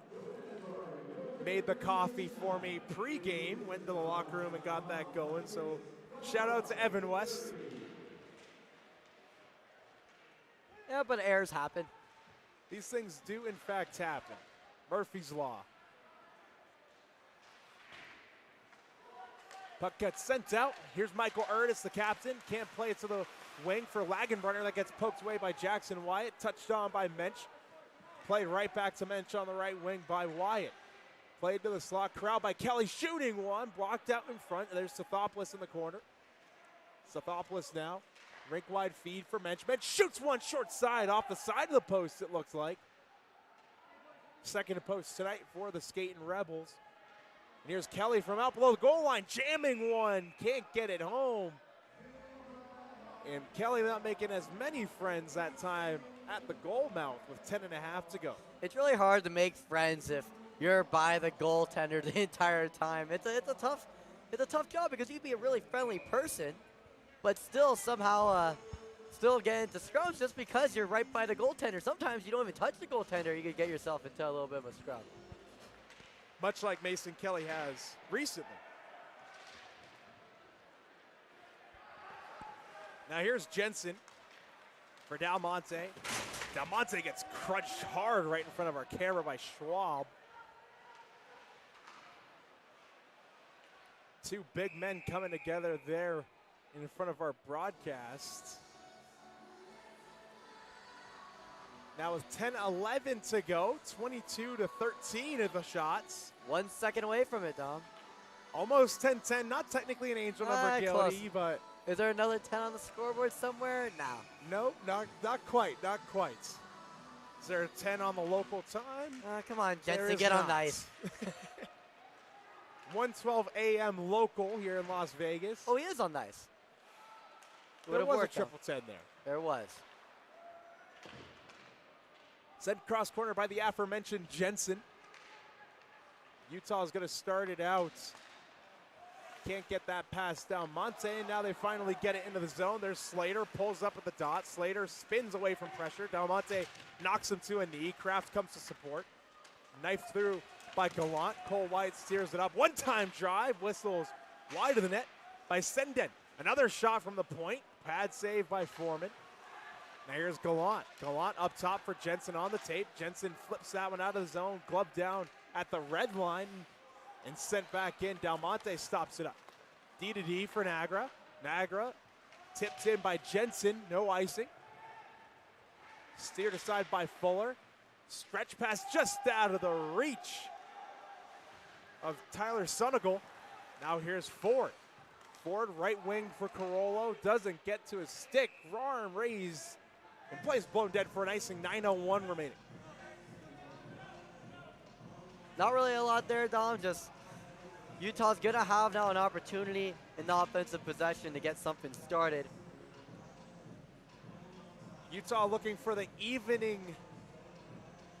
game evening goal, or game tying goal, rather. That's Brodziak digging in against Correa. Dylan Ford can't play that through traffic. There's Gibbony.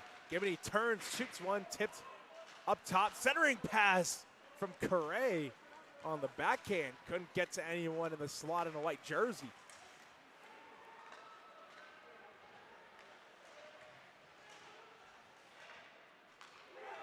Now here come the Utes the other way. Partial 2-on-1. Carollo gets back. Centering pass. Shot misses the net wide.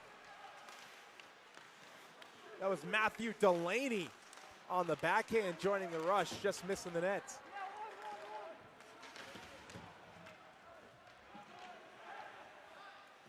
Delaney looking for his third goal of the season.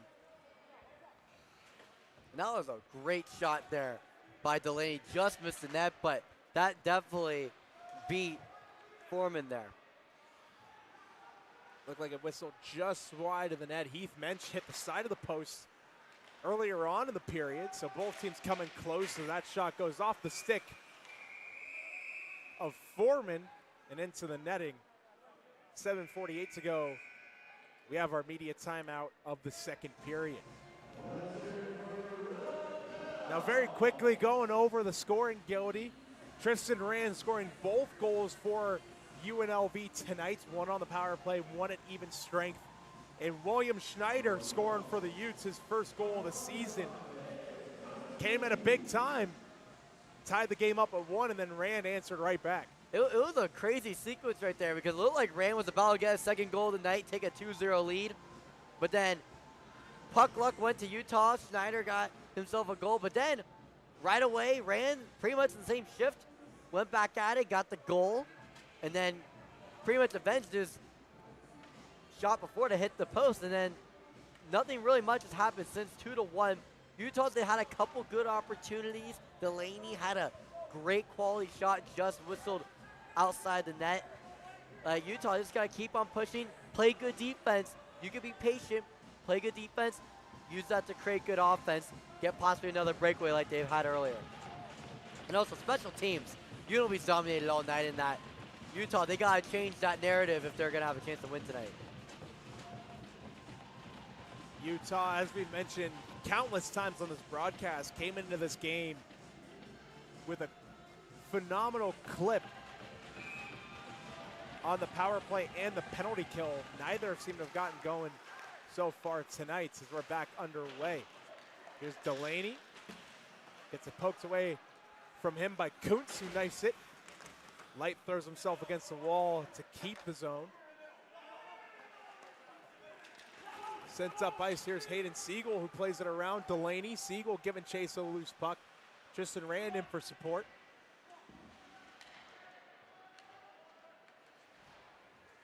Sent to the open ice, picked up by Utes. You know, he's starting to get changed up. Saucer pass just out of the reach of Langenbrunner. Picks that puck up. Backhand try from Light off the post. Looked like it was about to beat Foreman right over the shoulder. Puck rings off the iron and falls harmlessly in the blue paint. We play on. That was as good of an opportunity as you'll ever get. And that's one of the rare times that Utah's beat UNLV in a foot race. Langenbrunner got it, and then Light almost put it in the back of the net with a great opportunity. Another shot tipped on, loose puck. Gonna be whacked on by Kraft. Now here's Stathopoulos. Lays it up for Mensch on the tape for Kelly at center. Kelly dancing through traffic, shoots one, blocked in front. Kelly takes a bump. Stathopoulos up top. Del Monte catches it on the tape. Now Stathopoulos going for a skate. Swings it back up top. Del Monte with a drive. Save made by Fuller. That's a good job again by Utah, giving Fuller enough visibility there to make the save, and also enough visibility to freeze the puck while saving it. A lot of time, the goalie's still able to save the puck, but not able to freeze the puck. And then there's some opportunity for rebounds, second chances there. Good job by Utah to give Fuller enough visibility, make the save, no frozen, to freeze the puck, no second chance opportunity there for UNLV. And Fuller's done a really good job all night, Gildy, as he mentioned, just being able to freeze the play and finding the loose puck in front of him. Jeremy Foreman's done a good job of that as well, but there have been times where he's struggled to find the puck, like on that last chance by Ethan Light that went off the post. It went up and over him just out of his eyesight and fell down, and he couldn't locate the puck. And there's a reason why Fuller has given up under 2 goals a game this year. And that'll help it too. Gibney blocking a shot from Kyle Quinn up top. The centering feed goes awry up top now, back to the half wall.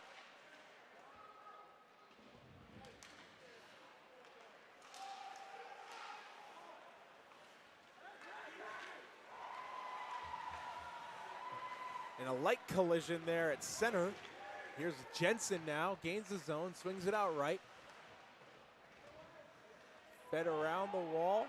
Loose puck picked up by the Utes. They're going to try and get a rush going. They'll just send it in off the backhand of Foreman's paddle. Jackson Wyatt holds.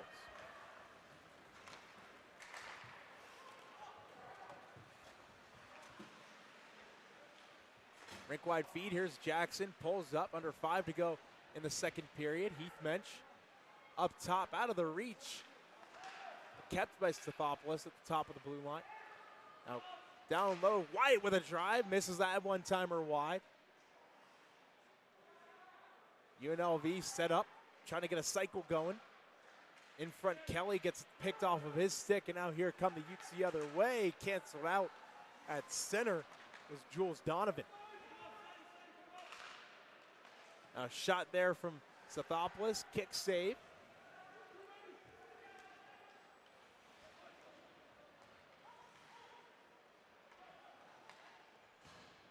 Puck skips on net. Fuller finds it and freezes play once again. 4:10 to go. And it seems like, Gody, this game's kind of lost a bit of pace. Yeah, lost a little bit of pace, and I want to talk a little bit more about Fuller because I said he gives up under 2 goals a game so far this season. UNLV is a different team than the rest of the ACHA. They're a top 10 team, top 5 team also. They're a team that's going to be really difficult to face off against. And the 2 goals he gave up so far tonight, power play goal and a breakaway. Pretty much a breakaway there by Rand. He went all the way across the ice. So a lot of great stops tonight. Total of 25 shots he stopped. There's another chance there that make that shot 26 that Fuller has faced tonight. Yes. Save 24. He'll get there. He has a possibility to get to that mark right now. There's save number 25. UNLV continues to snap it around the zone. Niagara sends it back deep. Strong recovers. Strong looking. Can't get it up top to Carollo, but Dalmonte settles it down. Back up top, Dalmonte pivots, shoots one, can't get a deflection. Niagara recovers down low. Now Niagara plays it on, can't get it to Brodziak. Brodziak in the near corner doing battle. UNLV comes free with possession. Niagara gets changed up. Brodziak in the corner now looking. Fresher legs coming on. There's Ford up top. Dalmonte with a slap shot. Save made by Fuller. Looked like it went off of his chest. And now here comes Ethan Light one-on-one with Quinn. Light pulls up. Can't dance through Kyle Quinn, who stands him up. Ethan Light will get changed, and here comes Tristan Rand. The other way, Rand shooting one. He scores! Tristan Rand hat trick goal, and we got one hat on the ice, Gildy. How do you get it on the ice? The net goes all the way up to the ceiling, I thought here. It does, but somebody obviously made it happen. So Tristan Rand hat trick goal. Man, oh man, what a night for Tristan Rand. That's his 10th goal of the season in just 9 games. Rebels make it happen. Tristan Rand gets the hat trick. Fan somehow gets a hat on the ice. I don't know how that was possible. And that's his 2nd hat trick of the season, Gil. Yes. Had a hat trick earlier on this year at home as well. And that's the 4th time we mentioned number 10 tonight. So that even though it's not an Angel number 10's kind of been a little bit of a theme.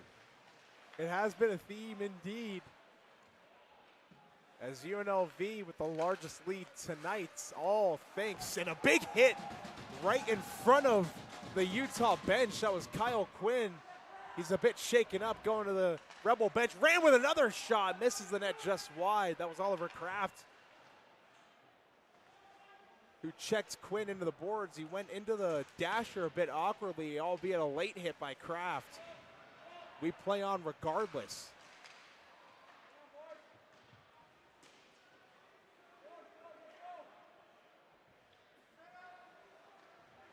Now here comes Utah. That puck goes into the bench. That's Slater who had that knocked off of his stick. 1:48 to go. Utah's in a really tough spot right now. They're in one unfamiliar territory because they've only given up more than 2 goals in 3 games so far this season. And the other thing is that when you're a defensive team, it's really tough when you're playing from behind because you're really dependent on creating offense from defense. But when the other team's being passive, not just passive, but playing a little bit more of the puck, having more controlled breakouts, it's harder to create offense off defense because they're going to kill a lot of the clock by doing that.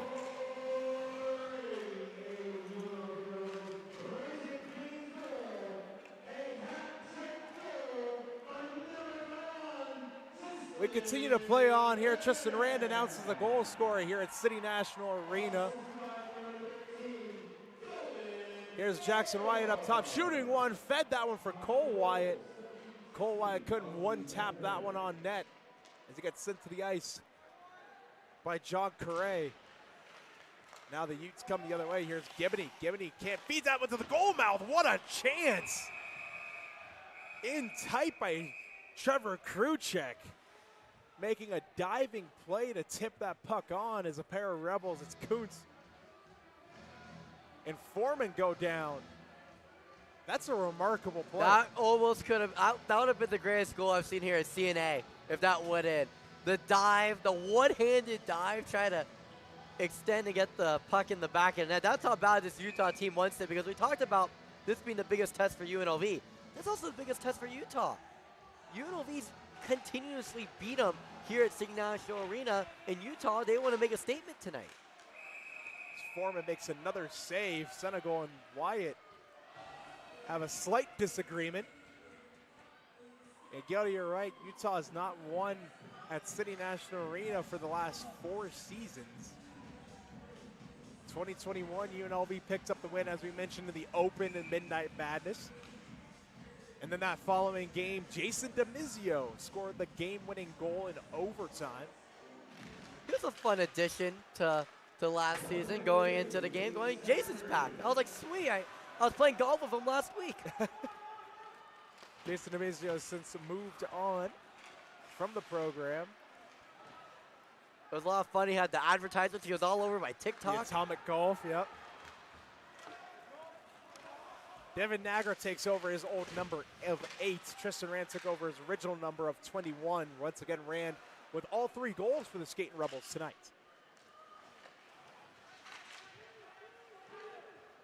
Under 30 seconds to go now in this middle period. Ethan Light dances through traffic and gets tripped up, and here's Mason Kelly starting it out on his own. Kelly with under 20 to go gains his own, looking from the half wall. Kelly tries to center one, directed on by Sathopoulos, didn't make it on net. 10 seconds to go now. Another shot, save made in behind the net. Whacked at by Mensch, still not on goal. Centering pass out front, tipped on net, loose puck for Sathopoulos, couldn't get there. The horn sounds, and 40 minutes are all wrapped up with a bow here at City National Arena. What an interesting game. Fuller, he stopped everyone from the Skating Rebels except Tristan Rand, who so far, Tristan Rand's beating Utah 3-1 so far. UNLV, they've taken advantage of their opportunities. Utah trying to create offense off of defense. It created one goal, one easy goal there for the breakaway there by Schneider. But other than that, they've been close to finding the back of the net, but just missing. So it's going to be a fun third period. It's not over yet. A winnable hockey game for Utah, but first we got to take a quick break. 20 minutes or more coming up here from Las Vegas, Nevada, 1:28 a.m. here in Sin City. We're almost about wrapped up here. Stay awake and stay with us. More hockey coming right up after the break.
we're just moments away into period 3 of this midnight game here at City National Arena. The story of the night is Tristan Rand, as he has had 3 goals so far, and he is making UNLV lead 3-1 against Utah. Now, I'm going to toss it over to you, AJ, with Hayden Siegel. Joined here with Hayden Siegel. Hayden, you got the second assist of Tristan Rand's second goal. What's been working so well for the offense tonight? Tristan Rand, period. I mean, kid's having a night. I mean, that's what we expect out of him day after day out, so he's just doing his job here. What's the energy like for the midnight game, for your first ever midnight game? It's awesome. Chills the whole time. I mean, second you walk in the building, it's packed. It's full of students, you know, peers that we go to school with, so it's just exciting. Whole thing's great. What do you have to say about the special military jerseys tonight? Oh, they're awesome. You know, big support to them. You know, they help us all the time. They're here for the United States to protect us and serve, so big thanks to them. What does UNLV have to do in the third period to close this one out? We just got to keep on doing what we're doing. You know, we're doing things right, all the little things, so we think if we just keep on doing what we're doing, we'll be fine. Thank you. Thank you. Dom and Ryan, let's send it back to you guys. Thank you, AJ. Thank you, Zoe. Just in time for the third period to get going here at City National Arena. UNLV leads 3-1 through 40 minutes. If you're sticking with us, thanks for sticking with us. If you're on the East Coast, one of the parents, and you're waking up at 4:44 in the morning, good morning and welcome to the broadcast. Tristan Rand scores all 3 goals for the Rebels so far tonight. William Schneider, the lone goal scorer so far tonight for the Utes. UNLV through 40 leads the shot department 30-17, breaking the 30-shot mark once again this season.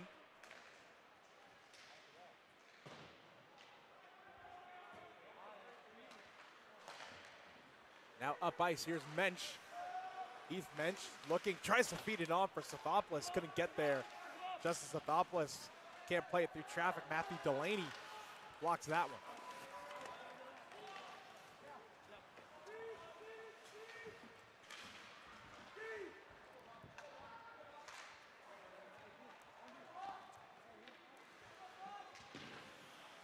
Puck steered in by Slater. Couldn't really get much going. Puck blocked out in front.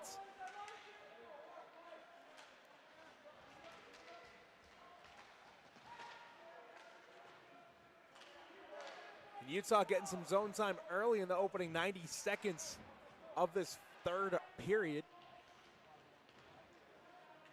Dylan Kuntz below the goal line, recovers it, can't steer it up out of the zone. It gets cut off by Slater. Poke check by Kuntz. Utah keeps possession. Centering pass, caught, shot.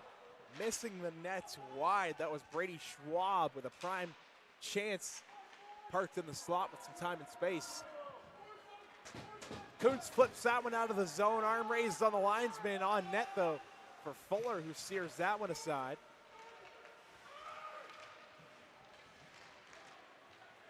Gibney plays that through strong.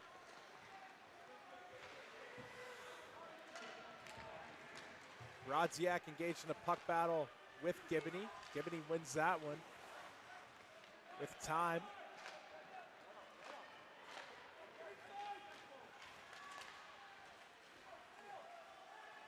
Now the Utes gaining the zone again.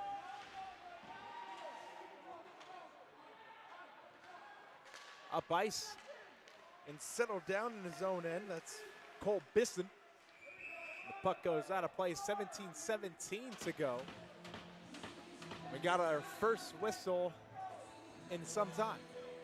Yeah, and this has been a really good start for the Utah Utes. They've done a good job getting the puck into the offensive zone. And then when UNLV, they're trying to break it out of their defensive zone, they haven't been able to. It's created more opportunities for Utah. Outside of not scoring a goal, this is as good of a start that Utah could have gotten. Utah looking to draw within 1 of UNLV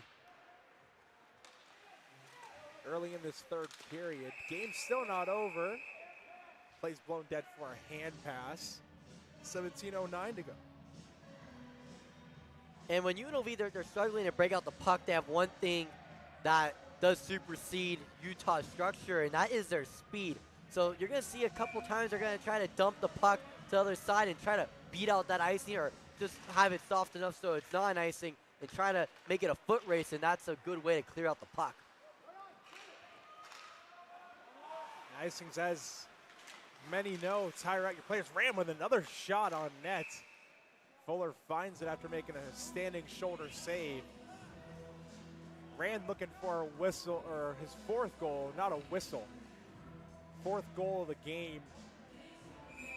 And Gildy, we've talked about it a bunch of times last season. We've talked about it this season. Tristan Rand loves shooting the hockey puck. Oh, he We've loves seen it. a lot of it tonight. As his pass up to the point gets cut off.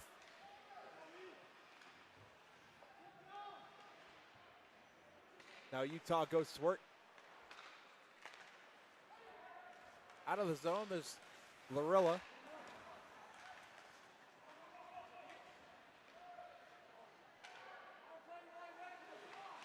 Centering pass off the stick of Utes, and now here come the Rebels the other way. Chipped in by Jackson Wyatt.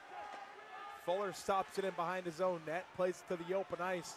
Mason Kelly's the first one there. Kelly pulls up, dances around traffic. Centering pass, Stathopoulos has it hop off his stick. He gets it back. Stathopoulos pulls up at the half wall, looking. Now Mensch plays it out to the slot, just out of the reach of Kelly. Stathopoulos breaks up Ethan Light's attempt at a breakout. The puck gets sent right back into the zone. Mensch soccers it along. Kelly down low. Plays it further behind the net. Stathopoulos is going to have to give chase. Slater sends it up ice. Played in by Mensch. Receiving the feed from Kyle Quinn. Now Mensch has some room. Up top, Quinn. Quinn looking. Sends it into the slot. Kelly turns. Can't get one on net. Finally shoots it. Misses the net. Fuller reaches out with the paddle and holds for the whistle. And Kelly is all tied up with somebody. Trying to get the number. It's Ethan Noonan, his second time being tied up with a skating Rebel tonight. Yeah, This time a bit bigger. that was more like a weird scenario there. It didn't look like Kelly was really trying to do that much there. It looked like something got stuck somewhere. And it might have looked worse than it really was. It didn't look like it was anything that aggressive for either side. Not as spirited of a game so far tonight between these two teams. Very few fireworks. Just straight hockey.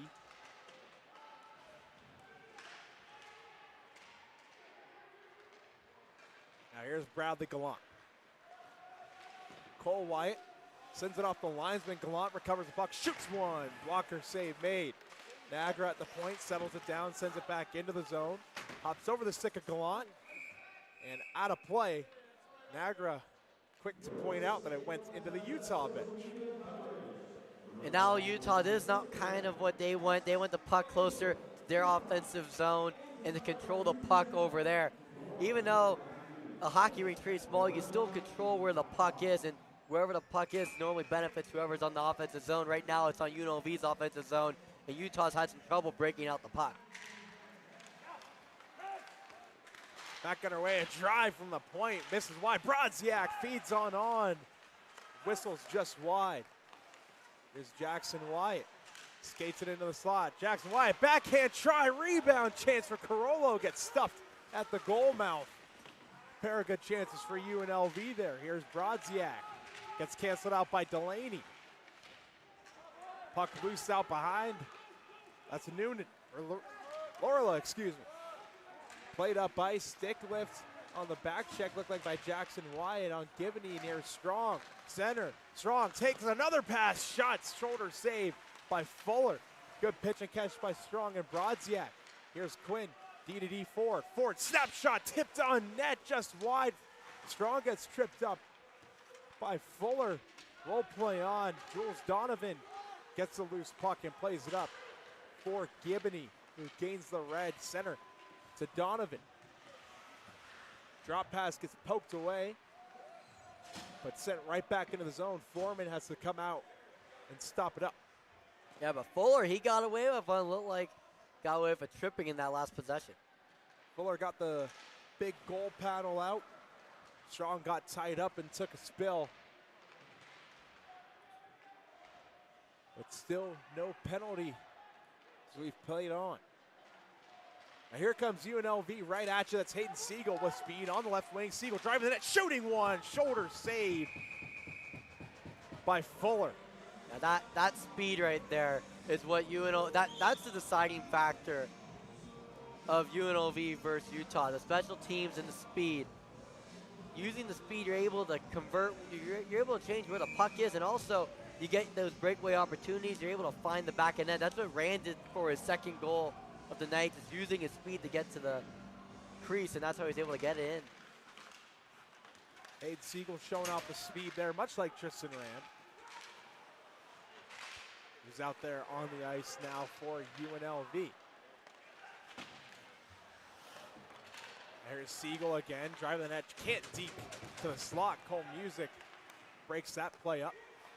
Siegel right back on a loose puck and sends it in. He'll get changed up.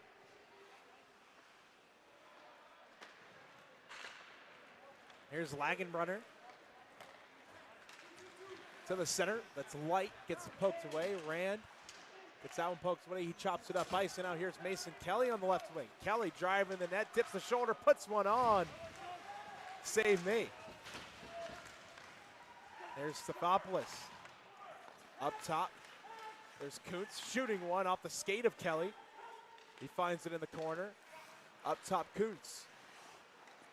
Kuntz shoots one through traffic into the chest of Fuller, who holds for a whistle. One of the rare times tonight that Fuller let the puck drop to the ice, but he was able to recover really quickly, not allow a second chance opportunity. But it looks like UNLV, they're controlling out this third period. It's really tough, Utah. A team that is defense first when you're playing from behind, it's not a good combination for you. I mean, speaking about Utah, drive from Kuntz, misses the net. Second chance for Kelly, loose puck out in front. No one can get it on net. And the net's off its moorings. Another chance for UNLV.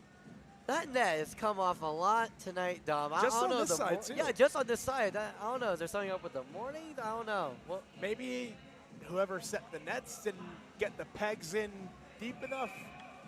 Couldn't really tell you, but regardless, the net's back on its moorings. Face off out to the right of Fuller. Kelly digs in once again opposite of Slater. UNLV comes away with the draw. Stathopoulos saucer pass off the kick play, just out of the reach of Mensch. Music plays it off the dasher. A really weird angle, and it goes out of play again. Gildy, that came right in front of us. Yeah. It kicked straight up off of the dasher.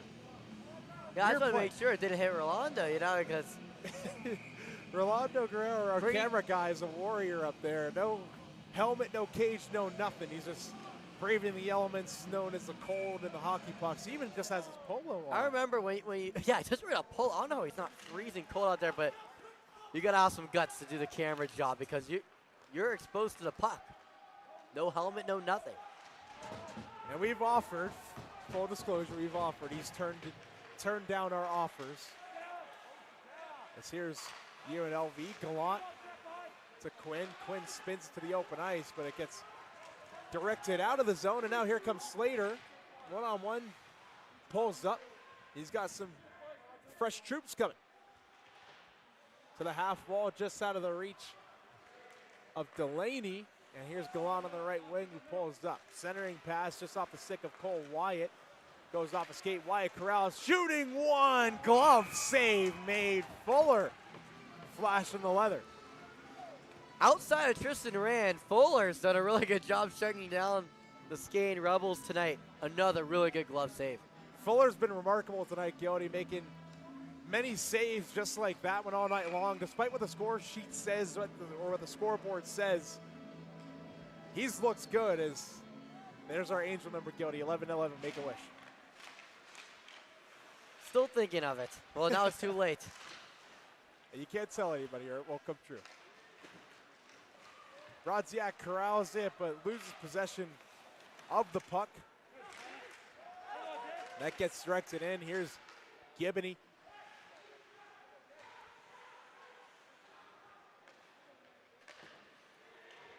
Joey Carollo eats a shot from Cole Bisson.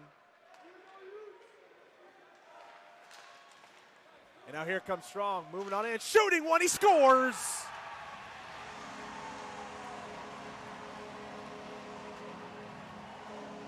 And the second different goal scorer tonight, Caleb Strong, goes straight to the Utah fans in the corner to celebrate and gets told he's number one, 4-1 Rebels. Yeah, Strong, he clearly was upset from the beginning of the game. There was a Utah Utes flag that was up for about 10 seconds, right at that corner. Strong, he got the goal, really good goal, nice snapshot at that top corner. Goes straight over there, starts hitting the glass and tells them, hey, how about you put it back up? And they didn't. They didn't, Dom. They did put up the number one, though. In a very nice way. Very, very kind indeed. Great hospitality. Right down the center. Tonight. So 4-1 now, UNLV breaking the 40-shot mark. Caleb Strong breaking through, the second different goal scorer tonight, as we mentioned. Tristan Rand with the hat trick.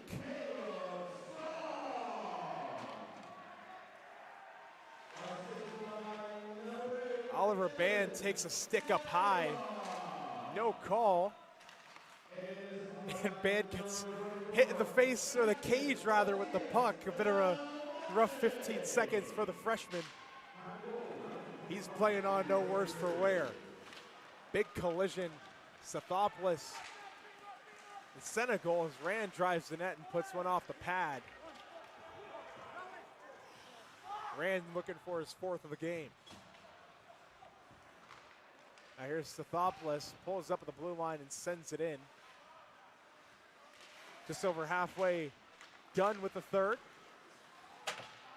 Ethan Light at his own blue line sends it off of Sathopoulos and down the length of the ice. Kyle Quinn reverses ice. There's Mason Kelly pulling up in his own end.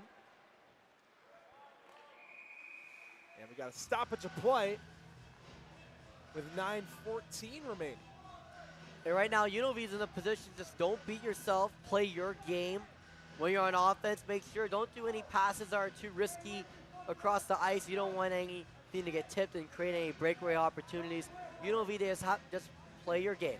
And for Utah, they got to up the aggressiveness. They're playing a little too passive for where they're at the game right now.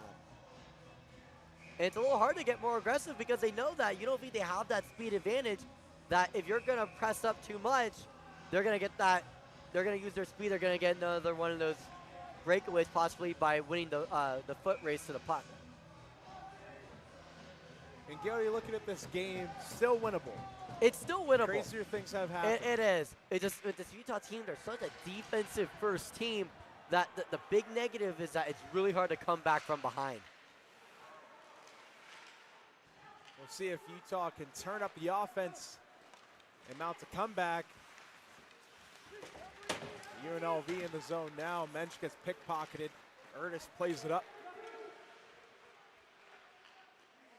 Rink wide feed. Couldn't get there. Now here's Gallant on the tape. Mensch. Mensch over center, just dumps it in. He'll get changed up. Cole Wyatt.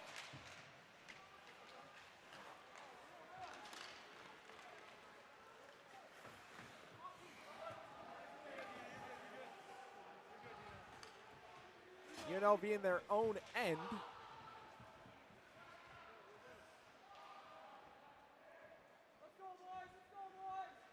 That's Del Monte starting it out with just about 8 minutes to go. Jensen down low. Up top, Jackson Wyatt. Shot through traffic, it's blocked. Jensen with the rebound, feeds it to the goal mouth, blocked by Music.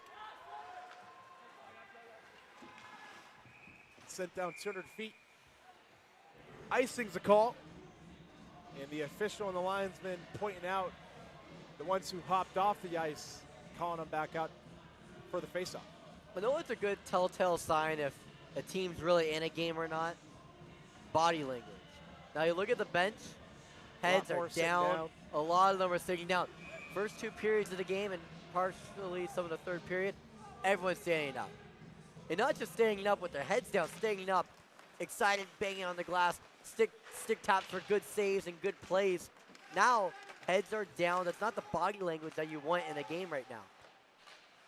Not at all, and even thinking about the turnaround for these teams. As the net's off its moorings once again. Yeah, there's something definitely loose over there. But no, body language matters a lot. You don't want to go out of a game with your head down, playing kind of through the motions. If you're Utah, you want to have just as much excitement as there was in the first period. If you win the game or not, you want to get that momentum, keep it for tomorrow, because this Utah team, they are competing very well with UNLV. I feel like the biggest separation was Tristan Rand and that special teams unit. With those two things flipped, Utah could very easily win this game. I'm sure when we talk to head coach Morgan Feeney of the Utes tomorrow night ahead of the 8:30 p.m. tilt, bit of an earlier puck drop than tonight, but still pretty late nonetheless. I'm sure he'll have something to say about the power play unit tomorrow. Carollo's one-timer goes off the glove. Another drive by Brodziak. And another loose puck. Carollo whacks in. We got some 6 coming up, and people aren't too happy anymore. Caleb Strong drew the ire of a few Utes during that play, and Brodziak draws one as well. Carollo does too. Oh, now it's your favorite time to be an ACHA referee in the back end of back end of the third period of a game that's at least 3 goals or more by separation. Normally that's when the physicality comes out. So Preston Brodziak's posted 2 minutes. It looked like it was a slash. So now we just talked about the special teams unit, and really it's another chance for UNLV to try and remain perfect on the PK. Also, this Utah Utes penalty kill has been very good this season in general. They've had some shorthanded goals. Ethan Lights had 3 of those shorthanded goals this year.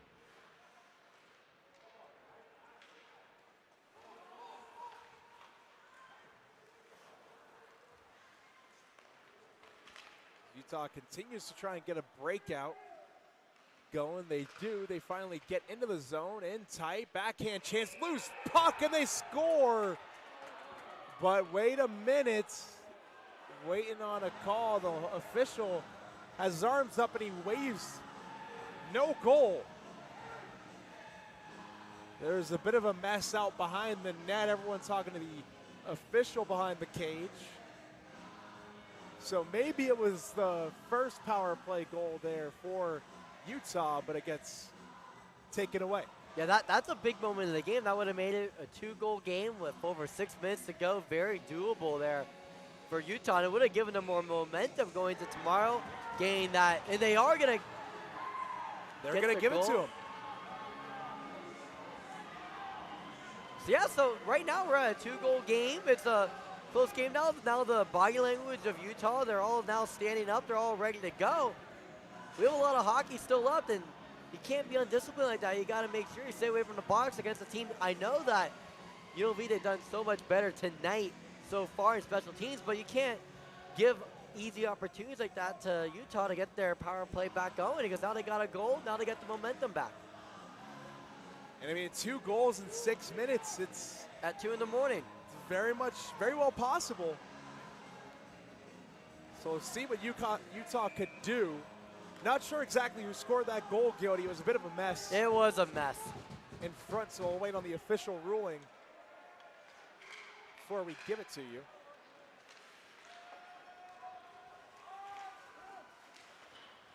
And this net is again. There's something wrong with this net. The entire night, it's the same it's been post coming too. off. Yeah. Oliver Kraft, the goal scorer for Utah. I know. I think that the net morning might be tired. That might be what it is. Maybe. I mean, 2:07 a.m. here in Vegas. That'll make anybody tired. I know I'm getting there pretty soon. Yeah, if you're watching here. this game on demand, I understand. because Very we got understood. it on YouTube. Good fourth wall break there, Goody. See, I gotta use my journalism skills somewhere, you know. 4 years to get a degree. I learned a lot at UNLV, and one thing, learn how to break that fourth wall. Ringside reporter AJ Reed shaking his head. And as Utah tries to get another burst of offense going with under 6 minutes to go. Arm raised on the linesman. Icing is called. Hayden Siegel not too happy about that one. And this is more a question for the UNLV fans, but if you're Utah, you watch UNLV broadcasts all the time, you would know. Should AJ bring back the mustache? It's a loaded question. I say It's yes. not a loaded question. It's yes November. for me. It's Movember right now. He should bring back the mustache 100%. A few of the guys on the team for UNLV are rocking the mustache for Movember in awareness for testicular cancer. Jackson Wyatt, Dylan Ford, a couple of them.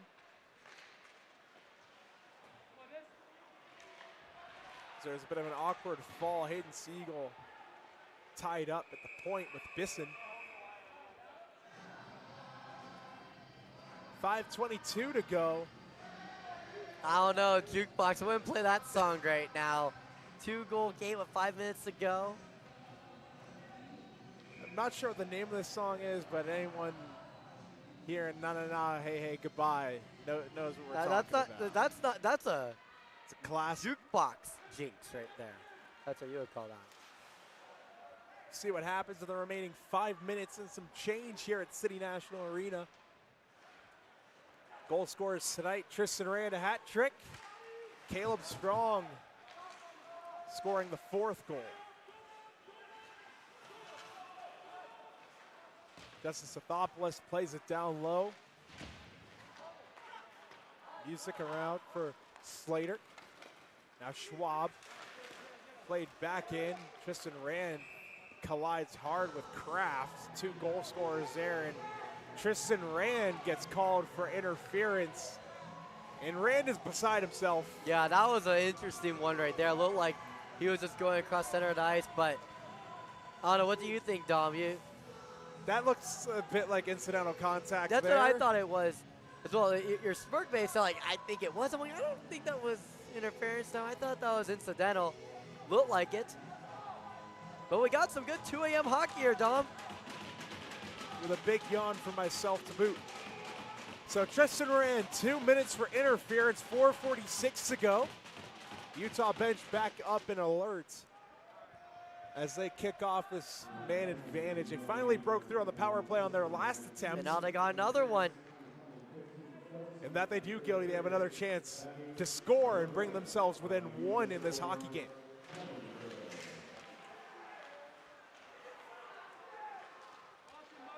And shot there from Utes, blockered away by Foreman.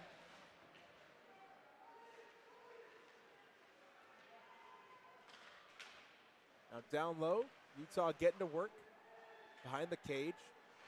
A one-time drive into the chest of Foreman. He holds for a whistle. Great job there by Foreman, not allowing that second chance opportunity yet again. Both goaltenders have done a good job not allowing second chance opportunities. We haven't heard a lot tonight. Puck redirected, puck off the goaltender, none. We haven't heard that really at all. It's been, all the goals have been off the first shot, not any good second chances tonight. And even then, Gilly, like you mentioned, not too many good second chance opportunities. Neither of these goalies really are giving up rebounds or anything like that. And not too many redirections, just mostly blocked shots, but there's people out in front of the net. Yeah, a lot of blocked shots. Also, both teams have been doing a good job on defense, giving their goaltenders good visibility to be able to freeze the puck, not allow that second chance opportunity. Now, 1:15 to go on the power play for Utah. Once again, that was Rand for interference. The Utes going to work in the offensive zone. Now, a minute to go.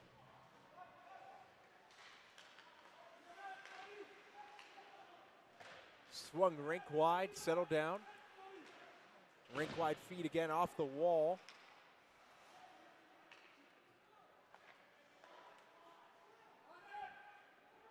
Utah still working, 40 seconds to go. Up top, Light, slap shot, blocked in front by Galan, who sears it on the backhand. Can't get it too far, though. Sent into the zone in the opposite corner by Lagenbrunner. 20 seconds to go now. 3 minutes remaining in the third. Here's Light up top. Turn pass, Light shoots one, tipped up into the protective netting. 11 seconds to go on the power play. Extra second ticks off, 10 seconds to go. 2:54 remaining in this third period. No, Don, we've had this conversation a couple times. Not any time this year. We've never been in a situation like this yet where pulling a goaltender is possible. But when do you pull it? Because you're down by 2 goals, and like we're approaching that time right now. We're at right now 2:54 to get 2. Maybe after the power play, if they don't score, what do you think? I think after the power play, maybe at the 2.5-2-minute mark. Now the power play for Utah is over, and icing is waved off. So now we're going to look. Yeah, I'll take a look at for Fuller. Fuller to come out of the net here, as Utah has some more offensive zone time. Nagar breaks it up, feeds it to Brodziak. Brodziak gets hit hard by Lorla. Brodziak's not happy about that hit.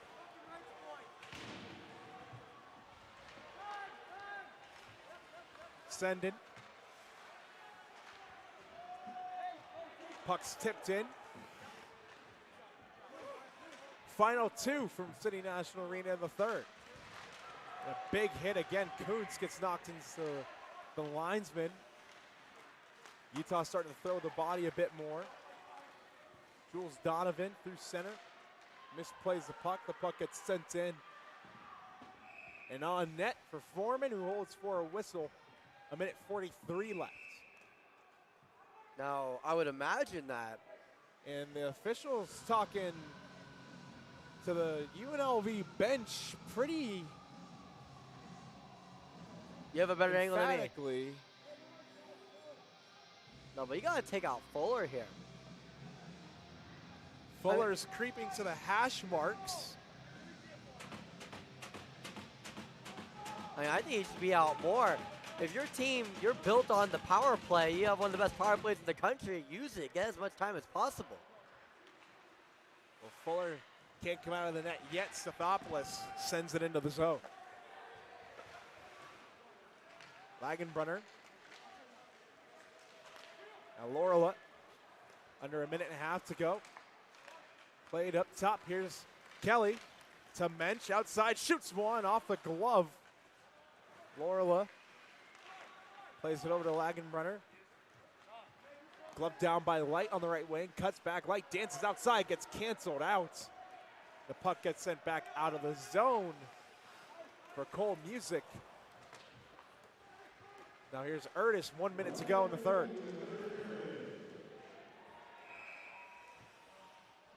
Play is blown dead. Foreman stopping play. And Fuller still remains in the cage. I just don't get it. You have under 1 minute to go.